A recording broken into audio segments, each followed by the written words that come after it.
To order the March 5th meeting of the Verona Plan Commission, and we will begin with the roll call, please. Commissioner Manley, Here. Commissioner Johnson, Here. Mayor Hokumer, Here. Commissioner Horsfall, Here. and Commissioner Heinzen is hopefully on the way. We do have a quorum, so we will proceed with the meeting. Included with the minutes of the last meeting, included with the packet, are the minutes from the last meeting. I would accept the motion to approve the minutes. We have a motion by Mr. Horsfall. Is there a second? Seconded by Mr. Manley. Were there any additions or corrections to the minutes of the previous meeting? Any additions or corrections? Seeing none, all those in favor signify by saying aye. Aye. Opposed, no.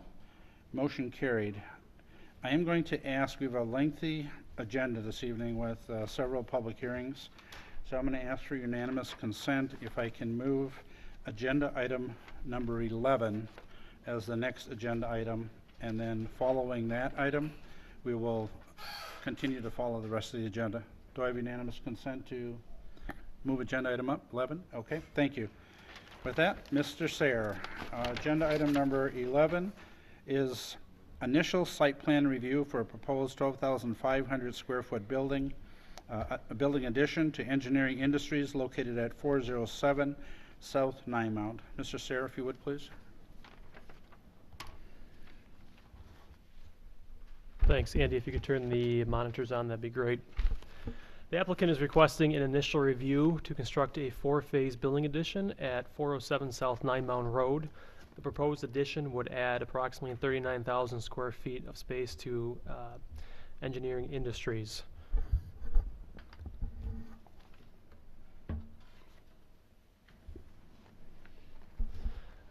The main focus for the company at this point is the Phase 1 expansion, which contains approximately 12,500 square feet. They would add that to the west side of the building. So the existing site is on the screen before you. It is highlighted in yellow. It's located just north of the Military Ridge Trail, west of South Ninemount Road. Phase 1 of the addition would be on the southwest corner of the site. They're looking at starting that here in 2018, and potentially they're adding additional expansions in the future, potentially starting again here in 2019 as well too.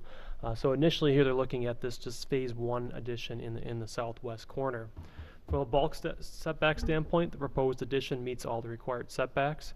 It is set back a minimum of 20 feet from the Military Ridge State Trail, and also at least 25 feet from South Ninemount Road and Legion Street. Access and parking to the site would remain unchanged with the addition. The applicant currently has approximately 82 employees spread out over 2 different shifts. At the maximum right now, there's approximately 50 employees per shift. With that, staff has no concerns with the 70 parking spaces on the site. It's functioning well with the current number of employees. And if parking were to become an issue in the future, there is additional land on the site that parking could be added into. So staff has no concerns with the parking. Stormwater management details will be reviewed as the project moves forward, as this is the initial review. Initially, staff has no concerns with the stormwater on the site. The building itself would be very similar to the existing building, which would be a metal pre-engineered building. Staff has no concerns with the design of this building. It's located in an industrial area. It's also heavily screened from the south side along the bike trail as well, so it's not really visible from the bike trail because of the existing landscaping along the bike trail, and also because of the elevation and grades along the bike trail. I know the applicant is here tonight. They'd be happy to answer any questions from the Plan Commission, but staff encourages the Plan Commission to review the submitted materials and provide feedback to the applicants. As Mr. Sayre indicated, the applicant is here, available for questions. Are there questions or any feedback from the Plan Commission members? Or anything the applicant desires to add? Any questions, feedback from Plan Commission? Mr. Horsfall, please. Yeah, I think this looks good. It's always nice to add additional square footage to the city. So, are any comments or questions? I would agree with that as well, and look forward to having you come back and move it through the process. Thank you very much. We are now on agenda item number 4, which is a public hearing on a conditional use permit amendment for Tanya's Big House for Kids located at 120 Enterprise Drive that would modify conditions in the existing conditional use permit relating to the number of children enrolled at the daycare and the location of the outdoor play areas. Do I have a motion to open the public hearing? We have a motion by Mr. Manley. Is there a second? Second by Mr. Johnson. All those in favor of opening the public hearing signify by saying aye. Aye.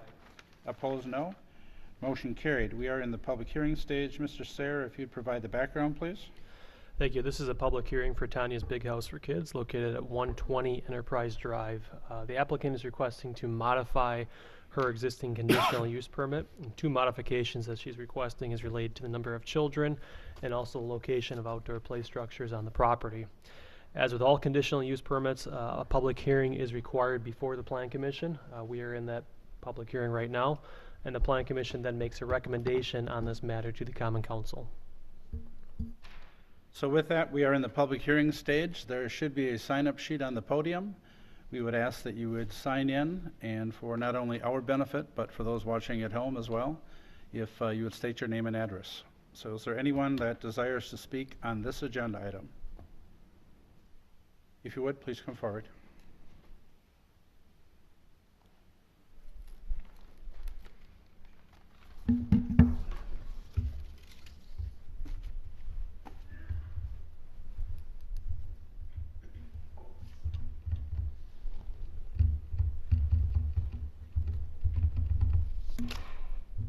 I'm Tim Parker. I live at 111 Noel Way.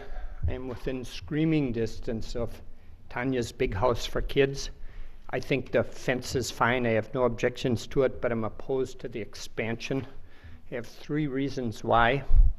First is that when it was originally okayed, after it was okay, they said, well, maybe it won't be so bad. It's just kids outside playing. Kids outside playing isn't what it used to be. There's just this high-pitched shrill. I don't know if it's one kid or 10 kids, whatever, but whenever we go outside, it's the screaming. Screaming, the location of the new daycare by Farm and Fleet, that's a fine place for screaming. It's not in someone's backyard. The one up M, way down the hill from houses, I suspect they can't hear it, but right next to us, the last thing we need is more kids screaming. We need less kids screaming. If anything, if you're going to change a conditional use permit, cut down on the number of kids. It's too much screaming for residential neighborhood. My second concern is the history of the neighborhood, that when our area was first developed, the city worked with the developer. They were involved in planning covenants and restrictions to control the area. When I bought a lot, we received a 30-page booklet of all the protections we had. The city was also the enforcer or policeman or whatever you want to call it with the covenants and restrictions. They got sued because they weren't going along with the developer for $500,000. The city then backed into a corner. They agreed to change the covenants and restrictions. Then they changed the zoning. Then it's just one thing after another. We went from expecting office buildings like Hesselinks, which was pointed out as an example, which were 9-to-5 type operations. There was a list of like accounting and whatever, a list of quiet places. Then we got a fast food restaurant. Then we got a big apartment building right behind us with people up in their patios making noise, looking in our windows. Then we got a daycare, a limited daycare, and now the daycare, it's proposed to be expanded. It's like somewhere the city has to draw a line that if you're going to have zoning, if you're going to protect the people, the residents, you should protect the residents. And I'm hoping you're going to protect the residents rather than just keep compounding the problem again and again.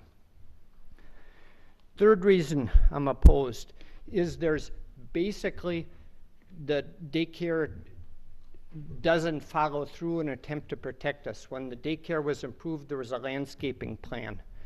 Half the trees are dead. The ones that are there haven't grown. The berm wasn't built up so anything could be grown.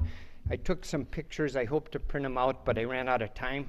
But I think even from where you're at, you can see there's a fence which protects us from the view.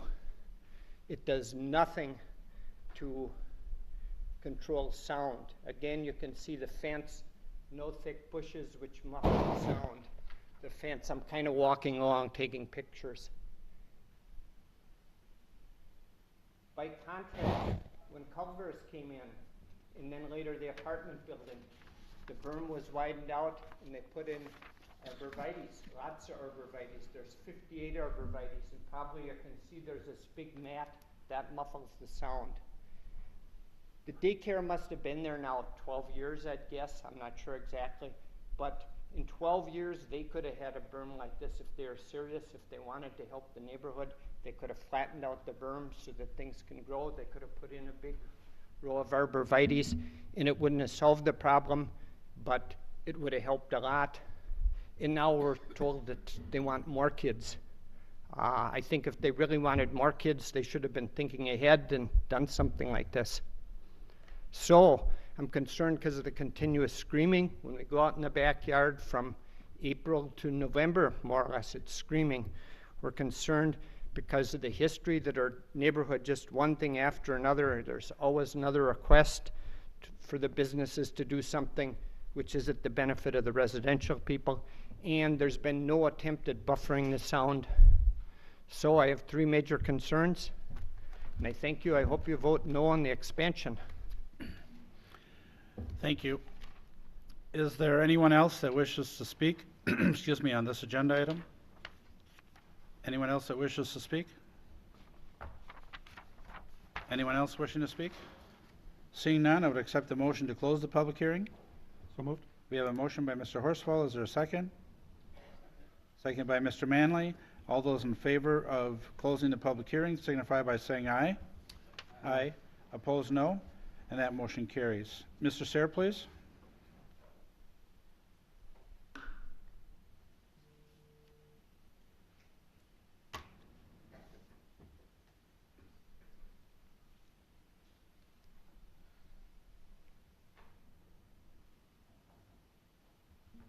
Hopefully that worked.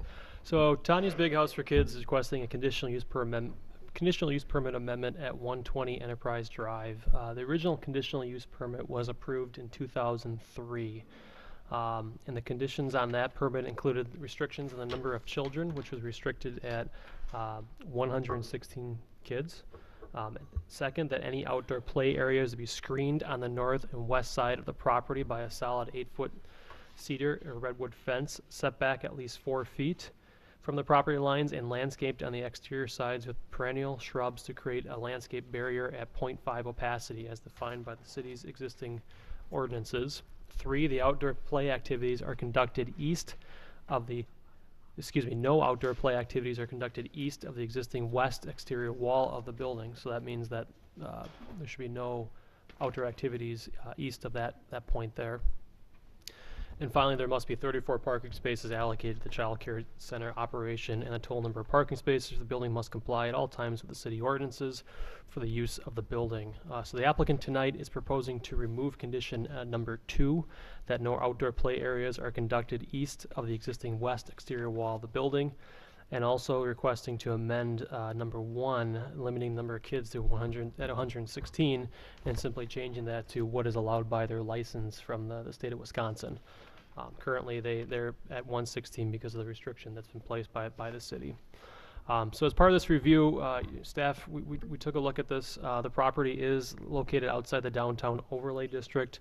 The outdoor play area that they're looking at expanding into is this spot here circled in red on the map. This would be for smaller children, typically your infants or kids that are about 3 and under.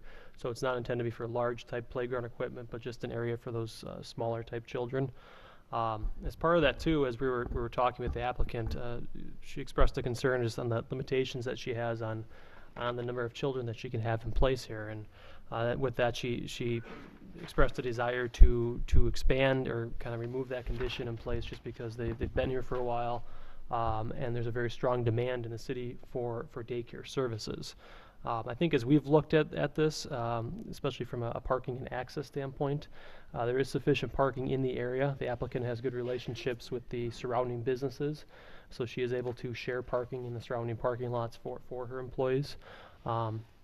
Parking has not been an issue in the past in the site, and the applicant's comfortable with the number of spaces that she has to meet the request. I think regarding some of the, concerns, raised tonight by Mr. Parker. I think from a noise standpoint, I mean, I think that's, you know, to be honest, probably up to the Plan Commission and the applicant to discuss. You know, you have an existing business there right now. I think many of us, if not all of us, have children and understands that children can't be loud at times. So I think that's an item that, you know, could be discussed with the applicant tonight to kind of, you know, look at how the operations are and just see how many kids are out there at a time. I think, you know, in looking at this area, the property is zoned a non-residential district, or it is zoned, I think, neighborhood office. So it does have a zoning in place that, you know, does have some higher intensity type uses to it. You know, it's located on a larger type road as well too, with Enterprise Drive.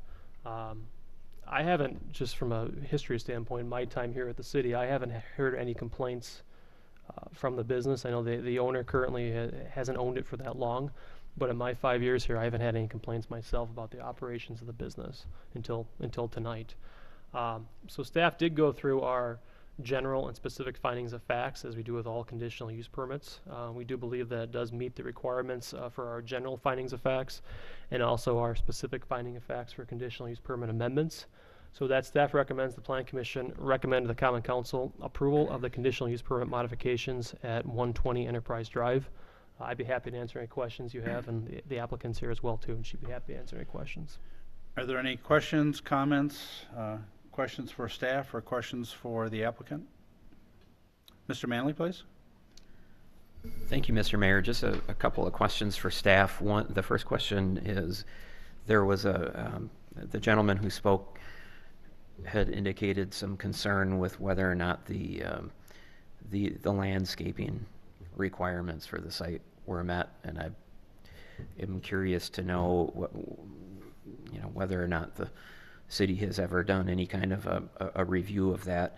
And then the second question I'd like to ask relates to the noise complaint and whether or not there's anything that can be done from a, there's a fence there. Is there any sound dampening material? Is there anything that can be done to address that, or is it just these are kids that are being kids and they make noise and that's sort of the way it is?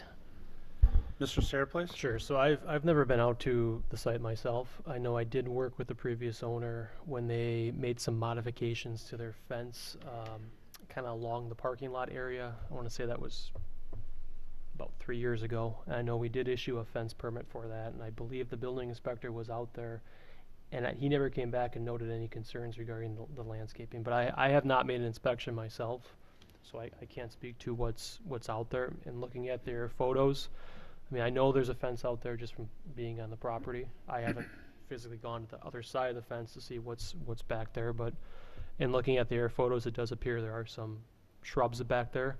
I think the berming, as the gentleman indicated in the public hearing, and I believe this is his property here, there is extensive amount more trees in this location in here. And kind of looking at the condition that the city put in place in 2003, I don't think it goes to that extent of what was required for the development of those condos on the backside there.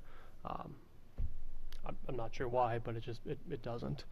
I think some of the landscaping possibly back behind this fence may even be on that property. I don't know where the property lines are, but there is a chance it could be on that property or it's on their property.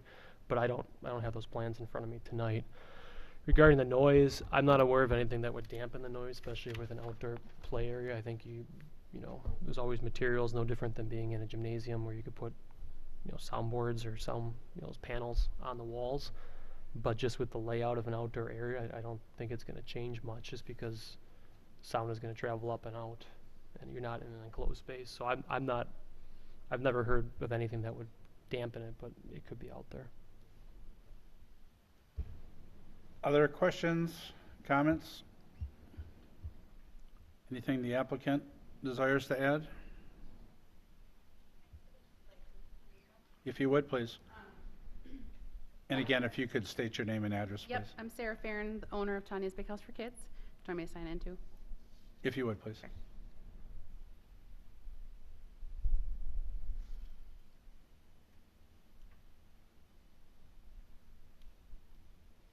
I brought along tonight a schedule of our playground schedule, and has the number of kids who are outside at each time, which should help. We just started the schedule in the fall.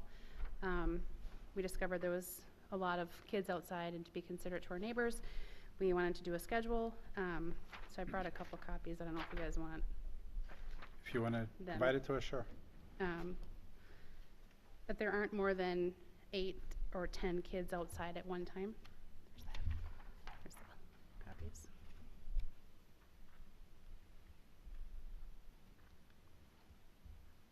So that should help with the noise. We don't have more than, in the afternoon is a little busier with our kids club kids, our after school program. But that's 30 kids. Maybe add 10 to that, but they're only outside for maybe a half an hour at each time together. So, Okay. as far as the bushes in the back, I don't know what the stipulation was when Tanya and Dennis and Mike and Janice bought or started the daycare. I know they had to plant some arborvitaes back there. The city came to us last spring or summer, I believe, and asked my husband to go back and cut some of it down because it had overgrown into the neighbor's yard. So we did all of that. We wouldn't be opposed to adding more arborvitaes if we needed to help with sound barrier. So I just wanted to put that out there as well. Great, thank you. Yep. Any additional questions, comments? Questions or comments? If not, any action we take this evening would be a recommendation to the Common Council. Are there any motions at this point?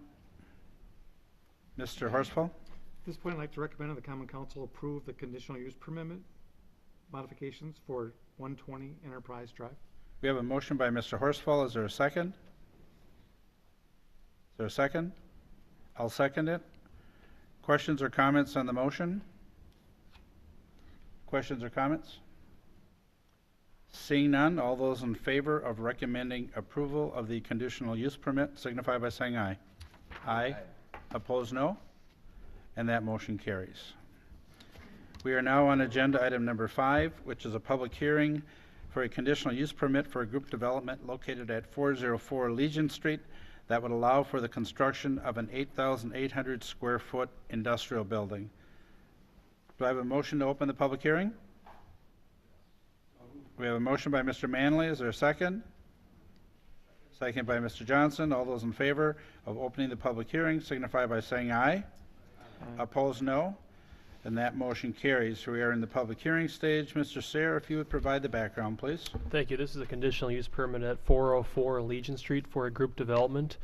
A group development is any project that has multiple buildings on one parcel, and it requires a conditional use permit. As part of any conditional use permit, there is a public hearing that's required before the Plan Commission. We are in the public hearing right now, and this is a recommendation to the Common Council. Thank you, Mr. Sayre. With that, we're in the public hearing stage. Is there anyone that wishes to speak on this agenda item? Is there anyone that wishes to speak on this agenda item? Going to third and final time. Anyone wishing to speak? Seeing none, I would accept the motion to close the public hearing. We have a motion by Mr. Manley. Is there a second? Second? Second by Mr. Horsfall. All those in favor of closing the public hearing signify by saying aye. Aye. Opposed, no. Motion carried. Mr. Sayre, if you would provide the background, please.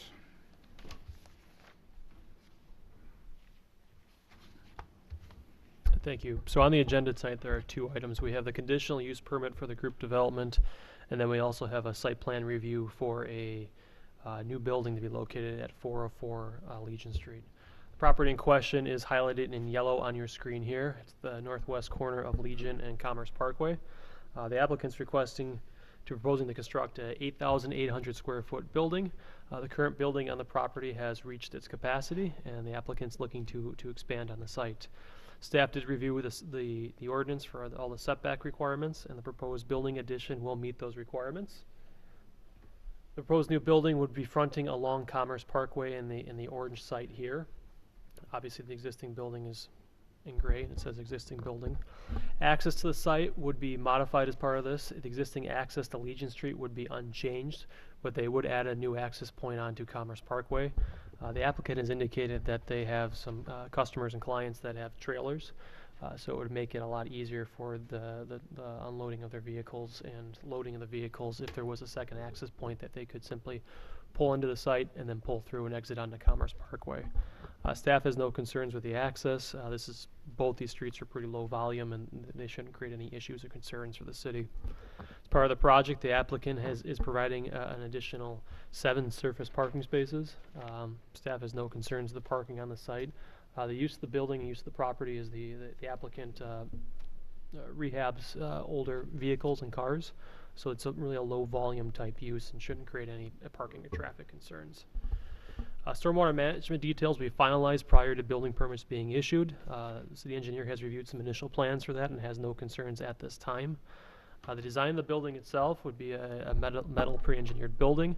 The applicant is proposing windows on the building, and it's hard to see here, but there are some daylighting windows along the west and also along the south elevation facing the roadway. Further, the applicant is proposing along the entryway on the east side some brick along the base of the building just to provide additional detail and also to improve the aesthetics of the entrance of the building. Staff has no concerns with the design of the project. A landscaping plan was included in the submittal. Staff does need some additional information from the applicant just on the plantings of that, so as part of any approval there would be a condition placed on that, just having the applicant submit some additional information to us. We did go through the general and specific findings of facts for conditional use permits, and staff believes that the request meets those requirements. So with that, staff recommends the Plan Commission recommend to the Common Council approval of the conditional use permit for a group development that will allow for the construction of an 8,800 square foot building at 404 Legion Street. And second, staff also recommends the Plan Commission approve the site plan to allow for the construction of an 8,800 square foot building at 404 Legion Street with the following conditions. 1, prior to planting landscaping, the applicant and staff shall coordinate with the species of the plantings. And 2, prior to the issuance of building permits, the city engineer shall review and approve a stormwater management plan. I know the applicants are here tonight and they'd be happy to answer any questions you have. Thank you, Mr. Sayre. Questions, comments? Mr. Manley, please. Thank you, Mr. Mayor. It seems pretty straightforward. Would it be appropriate to do separate motions for the recommendation on the conditional use permit and the site plan approval? We should do separate motions because one is a recommendation to the Common Council and site plan is Plan Commission only. Okay. I'll make a motion that we recommend approval to the Common Council to approve the conditional use permit for a group development that would allow the construction of an 8,800 square foot building at 404 Legion Street. We have a motion by Mr. Manley. Is there a second? Second by Mr. Johnson. Questions, comments on the motion? Mr. Horsfall, please. Just a comment. You know, we've kind of, Mike? Yeah. Yeah, it is. City of Verona, we've kind of gotten used to nice quality plans.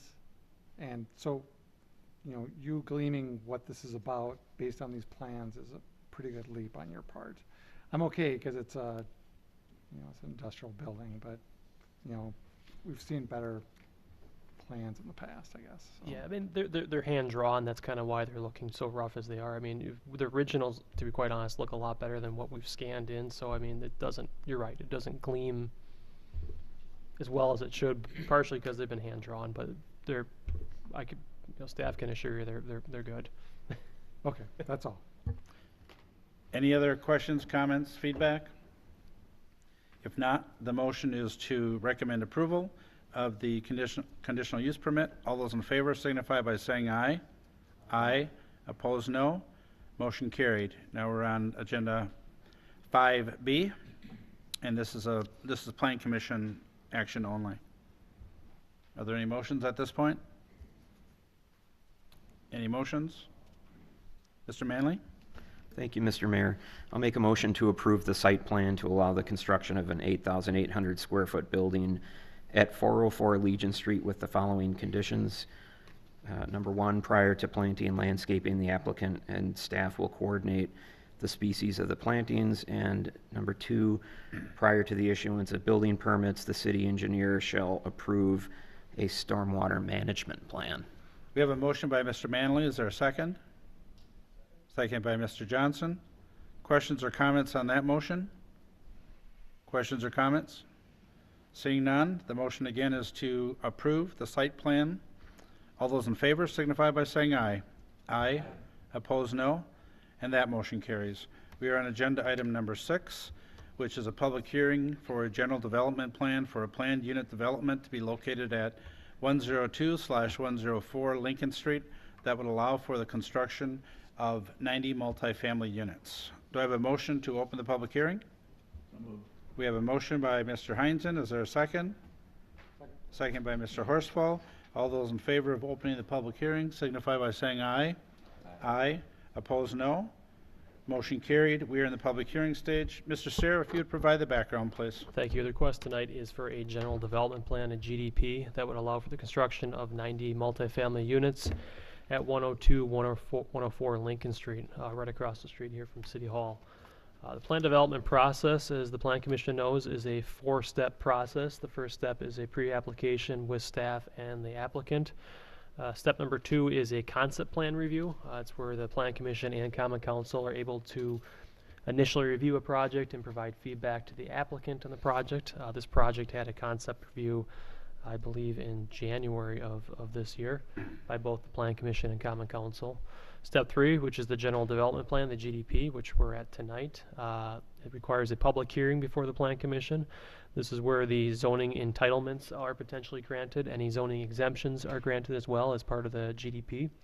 And then step 4, which is the precise implementation plan, the PIP.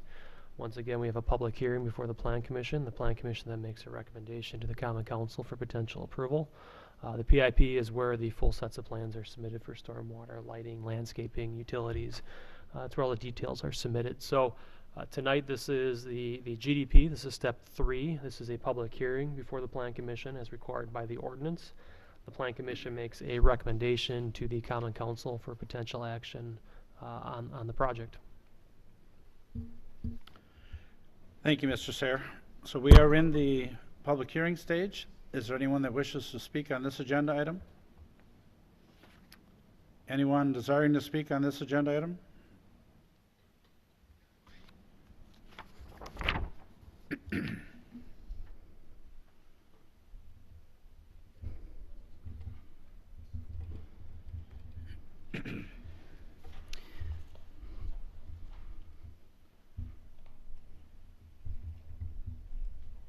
Good evening. My name is Mike Hankard. I live at 100 Park Avenue, so I'm about a block away from this property. I've attended most of the meetings, met with the developer, talked to you guys before. My story hasn't changed since the last time I was here. I forget which body I spoke to, but regardless, I don't actually, so as a member of the, former member of the planning, the long-range planning committee for the city, I'm in favor of this. Dense development downtown, that's kind of where we're headed, I think, and I think it's a good thing. You asked this developer to do a bunch of things. Maybe they didn't do them all, but they moved the buildings away from our homes. We asked for that. We got that. I believe they started at 4 stories. They went down to 3. I consider that a positive. I know the people on Lincoln Street have traffic concerns. I'll let them speak to that for themselves. My only personal concern is lighting, but I assume this project would have to meet the city's various lighting ordinances in terms of downward facing, etc., because that would be the only thing that would impact myself. And then there's, of course, the row of homes right along the property on Jefferson Street. I live on the west side of Jefferson Street. These folks live on the east side, and therefore it's their backyard, literally. I know that they've voiced concerns in the past. I'll let them speak for themselves, but things like water, I know the water back there has been a concern for some of my neighbors. So that's all I have. Thank you very much. Thank you, Mr. Hankard. Is there anyone else that wishes to speak on this agenda item? Anyone else wishing to speak? Third and final time, anyone else wishing to speak? I'm not seeing anyone, so I would accept a motion to close the public hearing. We have a motion by Mr. Manley. Is there a second? Seconded by Mr. Johnson. All those in favor of closing the public hearing signify by saying aye. Aye. Opposed, no. And that motion carries. Mr. Sayre, please.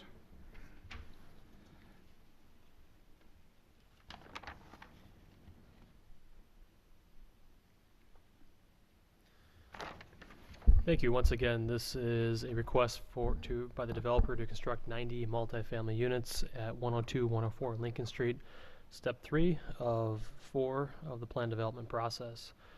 This project has been before both the Plan Commission and Council a few times. It's gone for a couple concept reviews. I think it went for a GDP review back in September of 2017. I don't think that review was well received by the Plan Commission, and the applicant ultimately withdrew that application. In response to that, the applicant submitted revised plans for a January concept review before the Plan Commission and the Council. This proposal, which is before you again tonight, is for a 3-story building that would contain 90 units and kind of does an L shape along Lincoln Street on the east and the bike trail on the south. Comments from the Plan Commission back in January included they're happy that the density was reduced, a desire to see the screening towards the west side due to the headlight glare, questions why the driveway did not align with the fire department's entrance, and a preference that parking meet the requirements for the zoning. Comments from the Common Council included a desire to create single-family lots and homes on the property or row houses, questions of would this development have housing that is affordable, and it questions if the development is being too dense, and that was just for one alder, and a different alder said the development density was just right. Staff took a look at this from a variety of angles. First one is that the property actually is zoned currently right now suburban industrial, so it has an industrial zone to it, and that accommodates the C-Corp property, the C-Corp business that's there right now, and ultimately is in the process of moving out of the city. As part of this process, the applicant would need to rezone the property to urban residential. Urban residential is our multifamily zoning district. I did lay out in our staff report just a comparison of uses of the suburban industrial and the urban residential uses. I won't go through those now, but I'd be happy to answer any questions regarding the uses itself. From a bulk standpoint and a setback standpoint, the applicant is requesting a zoning exemption for the front yard setback. That's the setback that's along Lincoln Street. The zoning ordinance requires a 25-foot yard setback. The applicant is proposing a minimum setback in a range of 17 to 20 feet. This property is not located within the downtown design district. That is a district where we do have some smaller setbacks with a minimum setback at 15 feet and a maximum setback at 25 feet. However, the properties to the north of this, which is along Verona Avenue, and also the fire station and VAC to the east, those properties are located within that overlay district. So that said, staff is comfortable with that reduced setback of 17 to 20 feet. It's consistent with the buildings that are adjacent to this property, both east of here with the fire station and VACT, but also in the future as redevelopment happens along Verona Avenue, the setbacks would be consistent. So we're comfortable with that. An additional exemption the applicant is requesting is from the height. The zoning allows for a maximum building height of 35 feet. The applicant is proposing a 42-foot high tall building, so requesting an exemption of approximately 7 feet. This site does slope as you go from the east to the west, so it does kind of grade to the west there, and there is a considerable amount of grade as you kind of extend west. There also is some grade coming off the bike trail as well too. The bike trail is generally sitting higher than this property too. Staff is comfortable with the proposed building heights with the grades in the property. It seems to be consistent and won't stand out by any means. There are some existing easements on the property, which I've noted before, but I'll just note them again. They have created some constraints on redeveloping this property. There is an existing 60-inch storm sewer pipe that runs from north to south through this western side of the property. And then we also have a 42-inch storm sewer pipe that conveys water from Jefferson to the east as well too. So these two constraints obviously have created some challenges on the property. Parking, the applicant is proposing 150 parking spaces. 60 parking spaces would be at the surface and 90 parking spaces would be underground. Typical for most of these projects, we require one parking space, one underground parking space for each unit, which the applicant has achieved that. The parking ratio on this is also consistent with other uses as well. So if we looked at the ordinance, by strict reading of the ordinance, it would require 178 parking spaces. The applicant has 150. We think it's probably sufficient for the area. Further, there's also ample overflow, obviously, if there was a need, if there was a parking issue, if there was a larger event or something happening, I guess, at this current complex, there is parking at City Hall as well, too. So staff doesn't have any concerns with parking on the site. It's consistent with other projects of this size. One thing that we would point out to the applicant is with VACT having their new facility across the street, there can be some parking challenges during those events, especially street parking. So that's something that may be available with street parking, but most likely is not available at all times, just because VACT has what seems to be constant traffic or practices occurring there. One of the issues raised at the conceptual review of this project was traffic. We did provide in the Plan Commission submittal a brief email from the city's traffic engineer, Jess Billmeyer. Jess is actually here tonight filling in for Mr. Monpass. But in general, the email that Jess had sent, Mr. Billmeyer had sent, basically went through the potential traffic coming from this project, both going to Verona Avenue and also going to the south as well. Staff has no concerns with traffic from this development.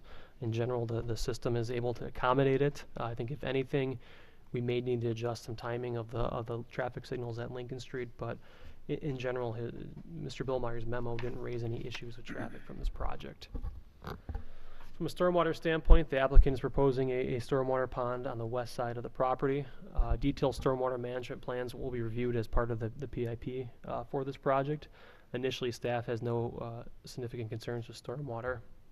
A detailed landscaping plan was requested by staff and submitted by the applicant, which was included in your packet. Looks rather complicated, but it's pretty simple. In general, what we've asked the applicant to do is provide a significant amount of landscaping along this west property line, which they've done. It's a mixture of both evergreens and deciduous trees. Initially, staff has no significant concerns with the landscaping plan. The only item that we would note is these 3 plantings here. We request to have those moved to the west side over in this location. Long-term, staff sees this location as potential shared access point if and when the properties to the north redevelop. This could be a shared access point for this property and also the one to the north. And we don't really see the need of planting those 3 trees there, because most likely in the future they would have to be removed. So in future submittal, staff just encourages the applicant not to have those on there and just move them elsewhere on the site. Architecturally, it is a similar design that the Plan Commission and both the Plan Commission and Council have seen before. The applicant is proposing a prairie style building that contains both brick and composite siding. Initially, as in before past reviews, staff has no concerns with the initial designs of the project. It's a high quality project that will fit with the residential character south of here. Part of this as well, this property was identified in the city's comprehensive plan, in our downtown plan, as a potential future multifamily land use. That plan identified the property to have 72 units at a density of 19.9 units per acre. The applicant is proposing 90 units at a density of 25.7 dwelling units per acre. The use is consistent, and in general, staff believes that the density that the applicant is requesting tonight is within the spirit of what the downtown plan had in place. So staff has no concerns with the density as being proposed tonight. For comparison's sake, a similar project with a similar amount of density is actually the Murray Glen development, where Knoll Manor is located, and also where you have the new townhouses up on, I think it's Prairie Oaks Way. That project has approximately a density of 26 units per acre, which is pretty close to this project. So just for comparison's sake, that's a similar project from a density standpoint. In general, staff is supportive of the redevelopment of this property, and with that, staff recommends the Plan Commission recommend the Common Council approval of the general development plan located at 102, 104 Lincoln Street. The applicant is here tonight, and they'd be happy to answer any questions that you have. Thank you, Mr. Sarah. Questions, comments, feedback from the Plan Commission? Or if the applicant wishes to speak at all? Questions, comments? Mr. Manley, please. Thank you, Mr. Mayor. Project that we're very familiar with, having reviewed it a few times, and I think is a great example of a project where the applicant did a really good job of community outreach and did a lot of interaction with neighbors, and I think ultimately came up with a pretty good plan that I think shifts the buildings, as was mentioned before by the gentleman who came up to the podium, so that the intensity of what is a very dense development by our city's standards, it is moved away from the single-family residential areas that are adjacent, and I appreciate that, and I think that that's an appropriate thing to do. I also think it looks like a very high-quality development from an architectural standpoint, so that's appreciated. I guess the only question I have, and it isn't so much the density, it's just another 90 apartment units, and our city has seen a lot of approvals of apartment buildings lately, and I think we've, in terms of the ratio of single family to multifamily, I think the pendulum has swung too far toward the multifamily end of the spectrum, and that's really the only concern that I'm left with this proposal. And it just makes me wonder, how much is too much too soon in terms of the market. Thank you. Other feedback, comments, potential motions? Mr. Horsfall, please. Yeah, question for Adam. How tall is the building for the Verona area community theater? Yeah. Is that about 35 feet or something? Mr. Sayre? I don't know. I would say Just rough. about 25, 30, Okay. give or take. It's, give or 2 stories, so I'd say about 25, 27. 27 is what's in my head, so 25 to 30 is what I would give you. So just, I was kind of opposed to the 3rd story, but I think it does kind of fit within the neighborhood and the size of the VATC and the fire station, I think, are also kind of a massive building. So I think this will kind of fit in with that corridor. So I'm in favor of it. Other feedback, motions? Again, if we were to have a motion, this is a recommendation to the Common Council. Mr. Manley? Just one question, maybe a 2-part question in relation to the issues raised by the gentleman who spoke during the public hearing. I'm wondering if staff can just comment on the lighting requirements in our code, and as well talk about the stormwater management and whether or not, certainly our ordinances don't allow a newly developed property to make a stormwater problem worse by having water leave the site onto another property, but is there a potential that this stormwater plan will actually improve things for the properties along Jefferson Street that are adjacent? Mr. Sayre, please. Sure. So with the lighting as in a PIP, precise implementation plan, there is a photometric plan that's required. So we as a city have both minimum and maximum lighting standards. And that's based upon foot candles. I think the minimum in a parking lot is 0.5 and the maximum is 0.4 at the property line, or it's vice versa. So we do have standards in place. I think as the applicants here tonight and staff will convey to the applicant further that as we look at the lighting in this property, we can look at lighting that is 100% cut off, so it's 100% down facing to really cut down on any potential for glare. And lighting is required only in the park locations that actually have driveways or parking spaces, so it's not required all the way up to that west property line. So on the site plan, obviously you've got the parking lot kind of stopping at that drainage easement, then you have a considerable distance to that western property line where you have the single family houses. So I think between the fact that lighting isn't required except in parking areas and also that distance between the two, we can address that concern. I think with the houses further south on Lincoln Street, I think with just the building design, I think with the bike trail, the existing screening on there, the existing kind of buffer between the first single family house, that shouldn't be a problem either with lighting. Drainage and stormwater, yeah, any stormwater plan has to accommodate a certain percentage of on-site stormwater. So there is potential that stormwater could improve in this area. Not exactly sure how it's functioning right now, but typically with any project like this, when you do put in a stormwater pond, it has a tendency to capture a lot of the water that may be running off the site currently. So it does have that potential to be an added benefit. You know, as a city, we're also looking at more regional type facilities in this area that would benefit this project in this area and also the downtown. So in the future going forward, I think there's also the potential that outside of this project, there could be some stormwater features that would have an overall impact on this entire area as well too. But by any means, stormwater by ordinance, it won't get worse than what's happening. And typically what happens, it gets better once a project goes in. Other questions, comments? Mr. Horsfall, please. At this point, I'd like to recommend to the Common Council approve the general development plan located at 102, 104 Lincoln Street. I'll second. We have a motion and a second. There are no contingencies. We have a motion and a second to recommend approval. Further questions or comments? Seeing none, all those in favor of recommending approval of the GDP signify by saying aye.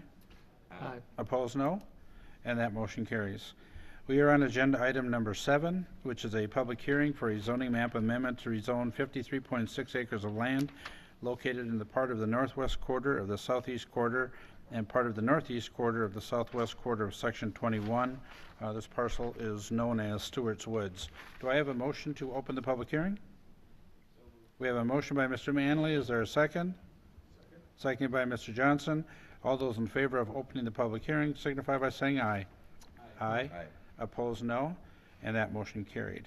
Mr. Sayre, if you would, please. Thank you. So we have 4 items on the agenda for the school district. This is the first item on the agenda that handles only Stewart's Woods. So this is for the rezoning of the Stewart's Woods property. Anytime we rezone a piece of property, which is called a zoning map amendment, it requires a public hearing before the Plan Commission. We're in the public hearing right now, and the Plan Commission then makes a recommendation to the Common Council. Thank you, Mr. Sayre. With that, we are in the public hearing stage. Again, if there's anyone that wishes to speak on this agenda item, we would ask that you come forward now. Is there anyone wishing to speak on this agenda item?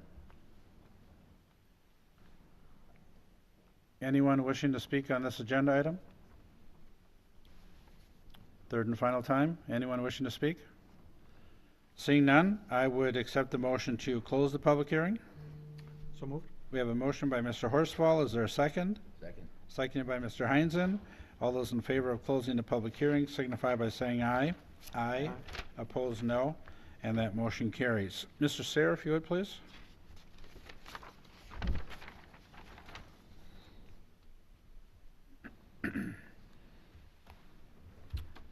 Okay, once again, this is a zoning map amendment to rezone Stewart's Woods. Stewart's Woods is the property highlighted in yellow on the screen before you.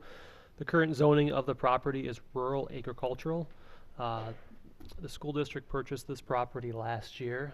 As I think everyone's familiar with, the school district does own this property to the north, which is currently zoned PI, which is public institutional. The district is requesting to rezone Stewart's Woods to PI to match the existing zoning of their property to the north. In your packet, there is a list of currently allowed uses in the RA, Rural Agricultural District, and also uses in the PI zoning district. Staff has no concerns with the uses of the PI district. It's consistent with the uses of the future high school to the north, and further it would match the other properties in the area as well. We did go through the rezoning findings of facts as part of our staff report, and we find that the request does meet the requirements of the zoning ordinance to rezone the property. Staff is supportive of the request. It's consistent with the adjacent uses, and it fits for what the district is looking at doing. So that staff recommends the Plan Commission recommend the Common Council approval of the zoning map amendment to rezone Stewart's Woods from the current classification of rural agricultural to public institutional. I'd be happy to answer any questions you have. Are there any questions for staff or for the applicant? Any questions? I'm not seeing any. Oh, I'm sorry. Mr. Horsfall, please. I should raise my hand higher. Adam, looking at the rezone map, on the section that's between, the southern section basically, it shows City of Verona. Is this parcel surrounded by city of Verona? Mr. Sayre, please. No, on the west you have the right-of-way for 18151. To the north is owned by the school district. The southern piece on the screen is then owned by Coating Place, and also this property to the east as well is owned by Coating Place. So no, we don't have any ownership of land. That I'm Mr. aware of. Horsfall? So why does it say city of Verona? Could be a typo on the exhibit, but we have no ownership. It's in the city of Verona. I mean, I think they're using. I think what they do is they use the old annexation exhibit as part of that. So when they did the annexation of this property Oh, a couple months ago, I think that was what the exhibit was. But no, we have no ownership of property adjacent to it. okay, thank you. Further questions or comments? Further questions or comments? Again, this would be a recommendation to the Common Council. Do we have a motion at this point? Mr. Heinzen, please. Sure, I move that the Common Council approve the zoning map amendment to rezone Stewart's Woods from the current classification of rural agriculture to public institution. We have a motion by Mr. Heinzen. Is there a second? Second by Mr. Manley. Questions or comments on that motion? Questions or comments? Seeing none, all those in favor of the motion signify by saying aye. Aye. Opposed, no. Nope. And that motion carries with Mr. Horsfall voting no.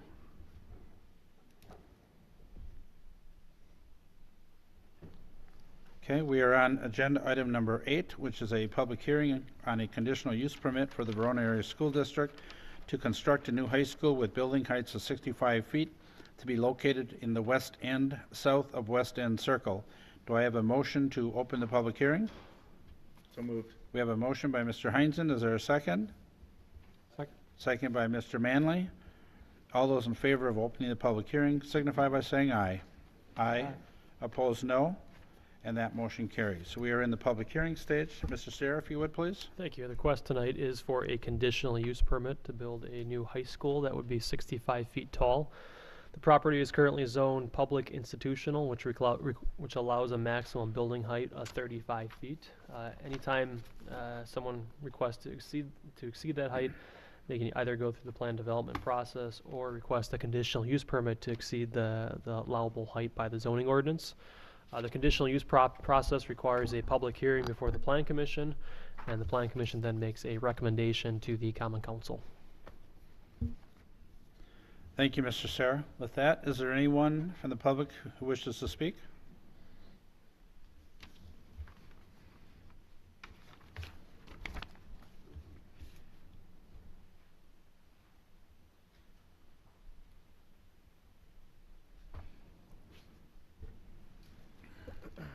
Good evening, Mr. Mayor, Plan Commissioners. My name is Noah Roberts. I'm a resident of the city of Fitchburg. I'm also president of the Verona Area School District Board of Education. This past Friday, March 2nd, the school district released a statement regarding some concerns that have arisen regarding safety and security of the new site. I know that some of you probably have already read this statement, but for the public record and the public benefit, I will read this statement. Dear VASD students, parents, caregivers, and community members, as the design process for our new high school has progressed, we've had some questions arise regarding school safety and security. These questions have increased with the publication in late January of a virtual fly-through of the preliminary building design. Then, following the horribly tragic events in Parkland, Florida, the number of questions concerning concerns regarding school safety and security has increased even more. Most of the concerns have been due to the amount of glass in the preliminary design. The board, administration, and design team have heard these concerns and have subsequently directed our architects to review the amount, location, and type of glass used in the building design. These redesign ideas will be vetted through the visionary design team, a team of 15 high school staff members representing each of the various departments, representatives from the high school, as well as district level administration and the board. The redesign ideas will then proceed to the full board for formal action. The preliminary timeline for the board action on this topic is March 19th. The following provides some background on how we arrived at the current building design. Before the design work on our new high school began, the visionary design team identified design principles to guide the work of the architects. The design principles identified by this group follows. The new high school will be a safe place which promotes the physical and emotional well-being of students and staff while minimizing the physical evidence of the most progressive safety and security features.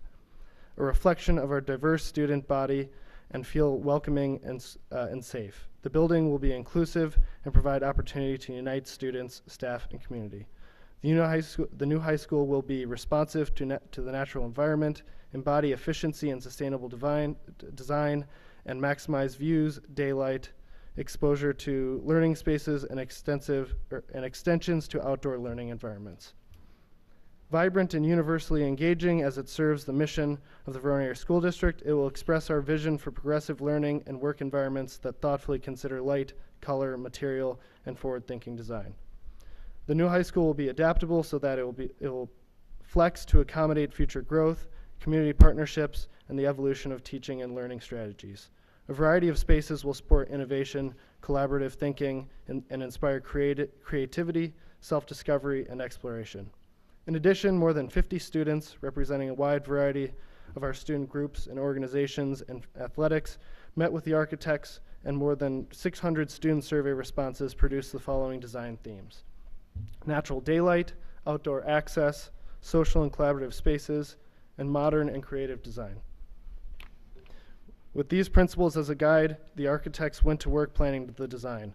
Throughout the design process, the board and core team, a team of VASD staff, architects, construction managers, and board members, conducted dozens upon dozens of meetings with the high school staff and city departments to review and revise the design and layout of the building and the 150+ acres. The result of those meetings and planning has led us to a set of design documents that are nearly complete.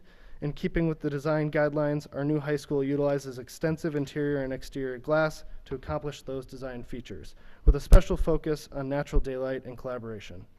We understand that that very design feature, the amount of interior and exterior glass, is a concern to some parents and staff.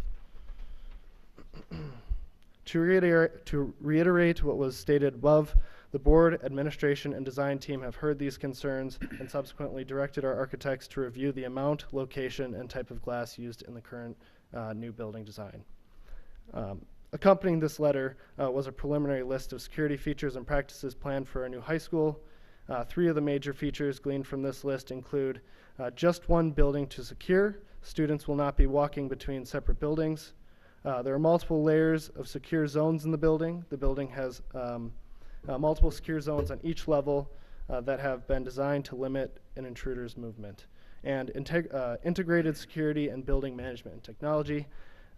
Building systems utilize the best current integrated technology, allowing staff and first responders to track an intruder's movement and provide direction to students and staff. Lastly, the City of Verona Plan Commission will be conducting a review of the site plans, grounds, and exterior components of the new high school design at their meeting on March 5th.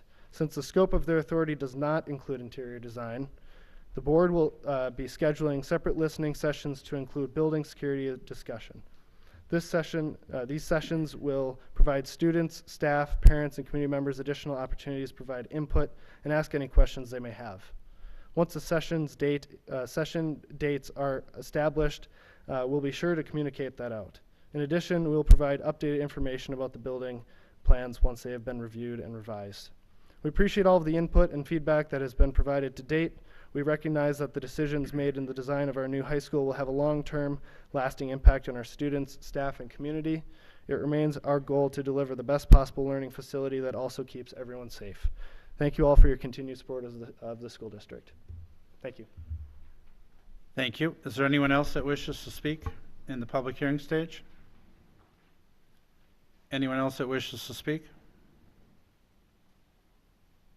Anyone else that wishes to speak on this agenda item? Seeing none, I would accept the motion to close the public hearing. So, We have a motion by Mr. Manley. Is there a second? Second by Mr. Johnson. All those in favor of closing the public hearing signify by saying aye. Aye. Opposed, no. And that motion carries. Mr. Sayre, please.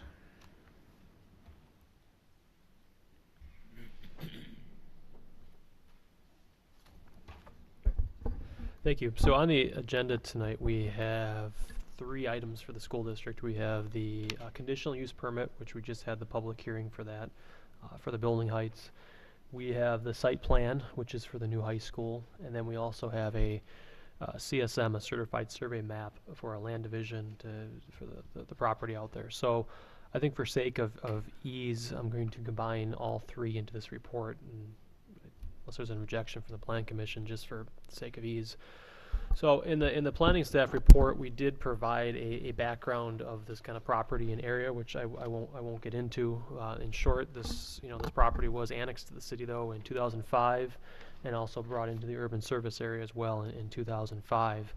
Ultimately, the school district purchased approximately 108 acres of land in what's called the west end of the city in 2015, and the property they purchased is it's the first red box here kind of on the screen. That was the 108 acres they purchased, and the southern portion here is what's known as Stewart's Woods. That was purchased in 2015, and then in December of 2017, the Plan Commission was presented with initial plans for an initial review of the project for the new high school campus. Comments from the Plan Commission included a desire to change the building elevations to make it look less boxy, concerns regarding lights from the site so it doesn't have excessive glare, and that the overall design was off to a good start. The applicant is back tonight requesting the site plan approval from the Plan Commission, and obviously looking for a conditional use permit approval for the building height, and then also the certified survey maps. The proposed high school itself,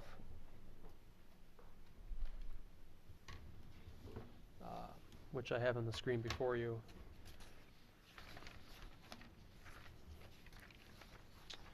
The high school itself would serve approximately 2,200 students. The building in size is approximately 575,000 square feet. That's gross floor area, so that's the entire area of the building.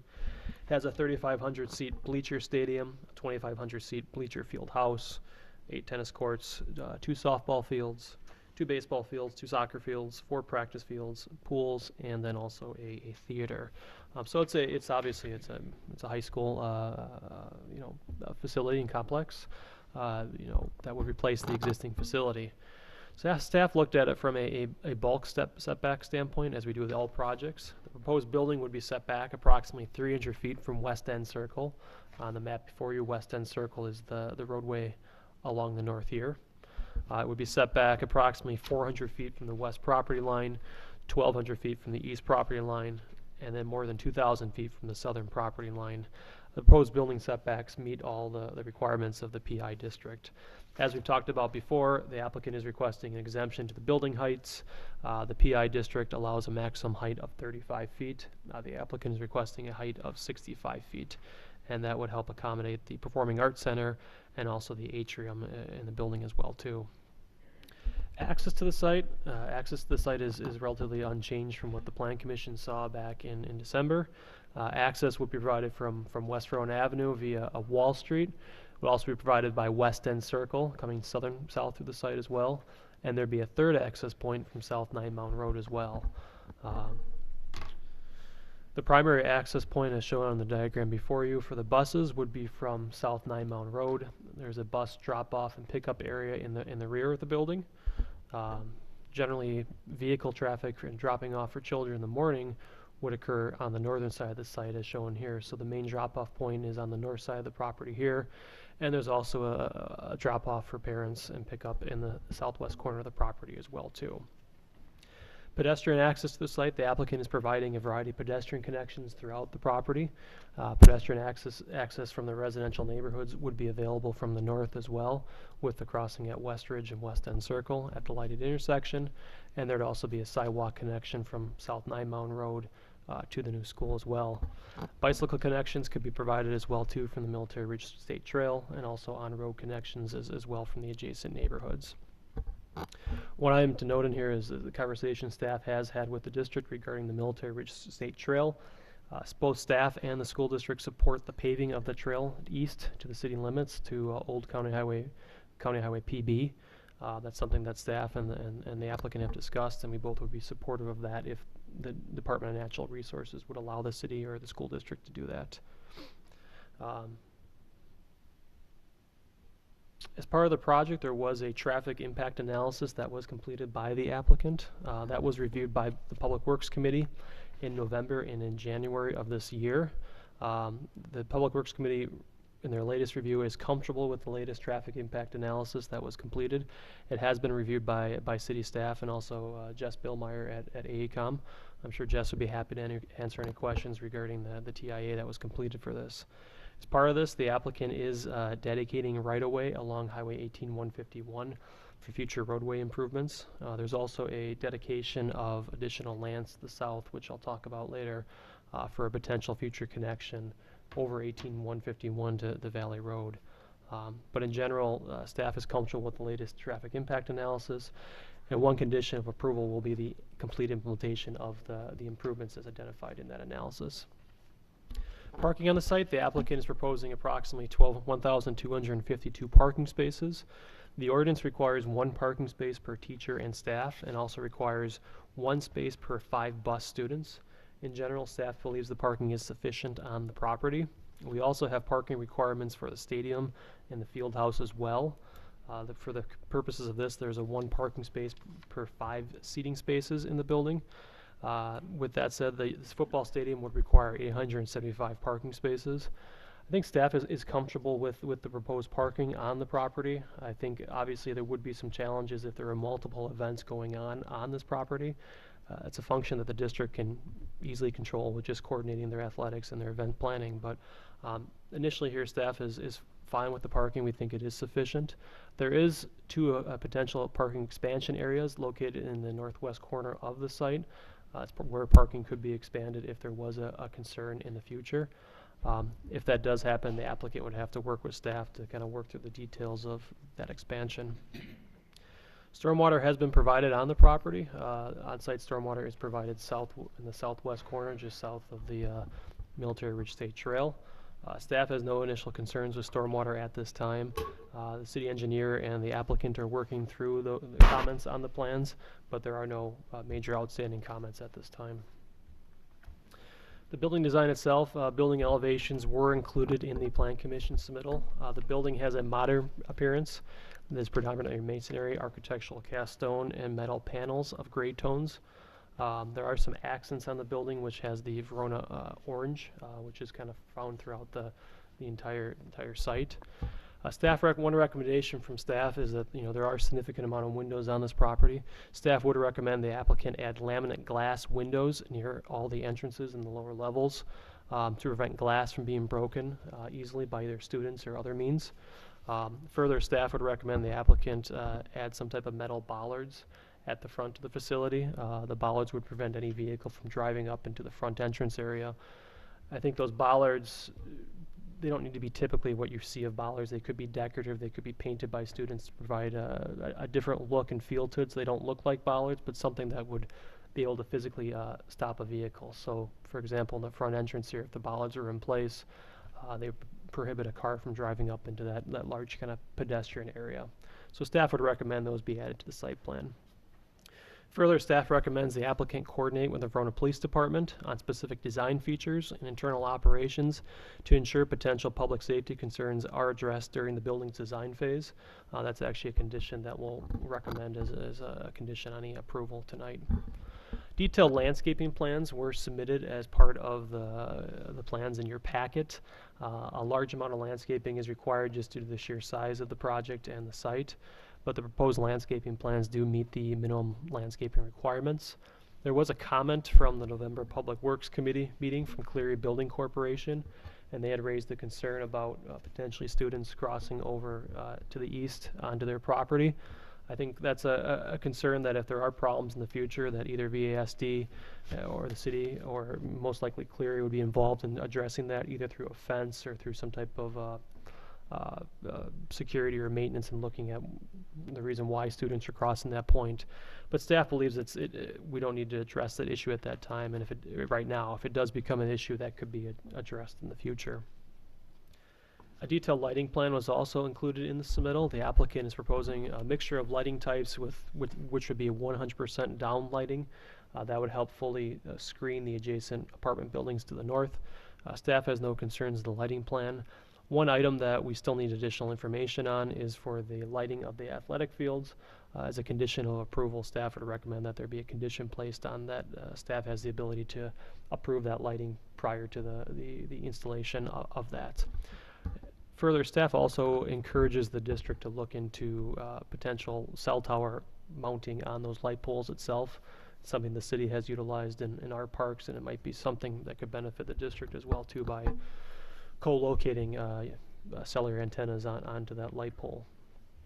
We did go through the conditional findings of facts for the building height, and we do believe that it meets the general standards of the zoning ordinance to grant a conditional use permit for the building height exemption. There is also a certified survey map that was submitted in your packet. Lot 1 of the CSM would be owned by the Urbach Trust. The Urbach Trust currently owns that property. Lot 2 and 3 of the CSM would be owned by the school district. And then there's also an outlot on the CSM. Outlot 1 would be provided to the city for a potential future right-of-way that would cross 18151 to Valley Road. There's a couple conditions on the CSM that should be noted. One, the CSM does provide right-of-way dedication from land that the Urbach Trust currently controls. As part of this, we would need authorization from the Urbach Trust to record and approval of the CSM. And second, as part of the whole site plan as well, they are placing some fill and doing some grading on the Urbach property as well.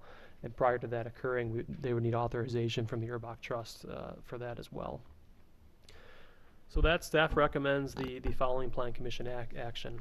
Staff recommends the Plan Commission recommend to the Common Council approval of the conditional use permit to allow for the construction of a new high school building with building heights of 65 feet. Second, staff recommends the Plan Commission approve the site plan to allow for the construction of a new high school building with the following conditions.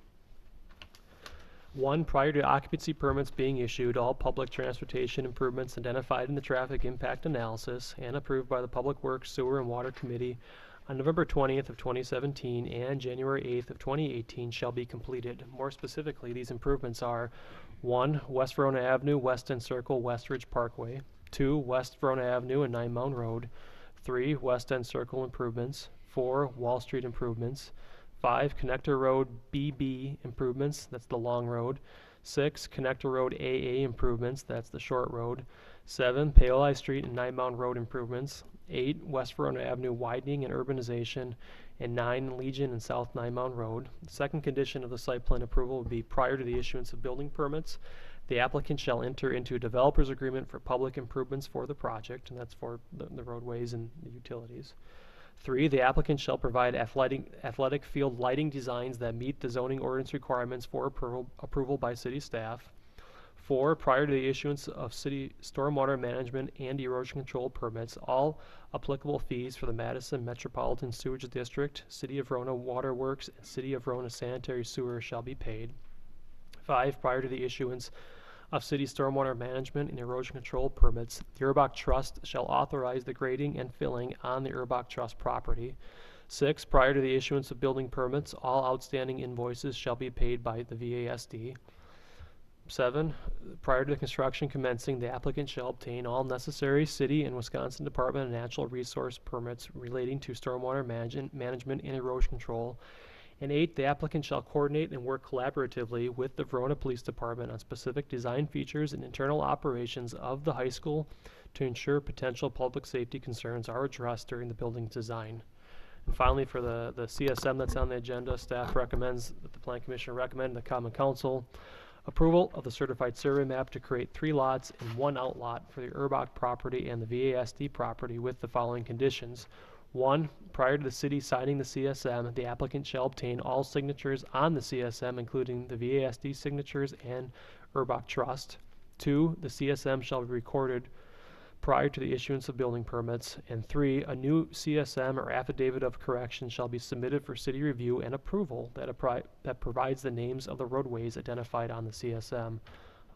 Currently, their names are not identified, and that would take either a new CSM or what's called an affidavit of correction. It's an instrument that's used by surveyors to correct errors, so that would have to be resolved as well.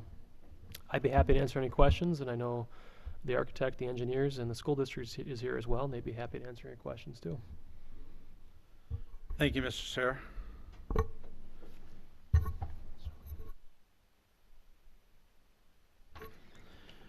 Questions, comments, feedback? Mr. Heinzen, please. Sure, thank you, Mayor. I have, I think, questions for Adam and then perhaps for someone from the school district. But to begin with, how many feet are the apartments in West End? How tall are they? Boy, a lot of height questions tonight. The apartments are 3 stories, so 35, 40 feet. Okay, so, okay.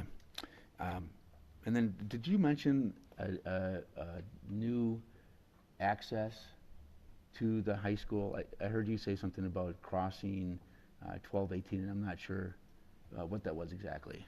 Mr. Sarah? Sure. So as part of the CSM, the city has requested that lands be provided in an outlot, and that's provided on the CSM, and that would include right away that would be through Stewart's Woods, basically up to 18151. And that's for the potential crossing of 18151 at some point in the future. That's identified in the city's long-term comprehensive plan as a potential transportation improvement. And that road, which I don't have a map for, would go over 18151 and ultimately connect to the Valley Road. We're not looking for that to be built right now. We're just looking for the land to be allocated. So if there is the opportunity to have that construct in the future, that we have the right of way or the land in place that we could do that. Okay, thank you. Go ahead, Just Mr. Heinzen. one last question. How do the number of parking spots for this high school compare with what the current high school has? I'm gonna have to defer to the district on that one. I don't know off the top of my head. Is there someone that's able to answer that question? If you wouldn't mind, please go.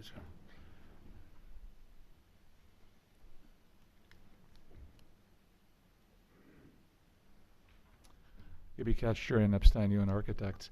They've got 550 spaces currently. Okay, Any- thank you. Any additional questions, comments, feedback? Mr. Manley, please. Thank you, Mr. Mayor. Want to thank Mr. Roberts for appearing and mentioning what the district is doing in terms of school safety. I think that's a really important issue, and I guess I'd just like to think about that and think about one of the conditions that we have proposed before us tonight, which is working with the Verona Police Department on design and safety, which I think is important because we have at least one full-time officer who's in that building all the time, or well, in the existing high school, and I assume would be in this building full-time. And I guess I'd be interested in knowing how the district, what type of input the district has received thus far from the Verona Police Department, and what a collaborative approach to safety and security would look like going forward if this is approved. Is there someone from the school district that wishes to respond? Sure. So I believe it was in September, Dean Gorell, superintendent, I believe it was in September of 2017 that some staff from the school district met with the chief, maybe Sergeant Horsfeld back there. I'm not exactly sure who was at that meeting. I wasn't, to talk about preliminary plans at that time. And I believe Mr. Sayer included that as part of your packet, perhaps.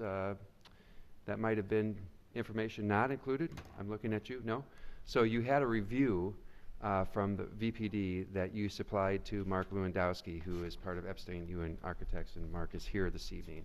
So that included several bullet points. Does that ring a bell?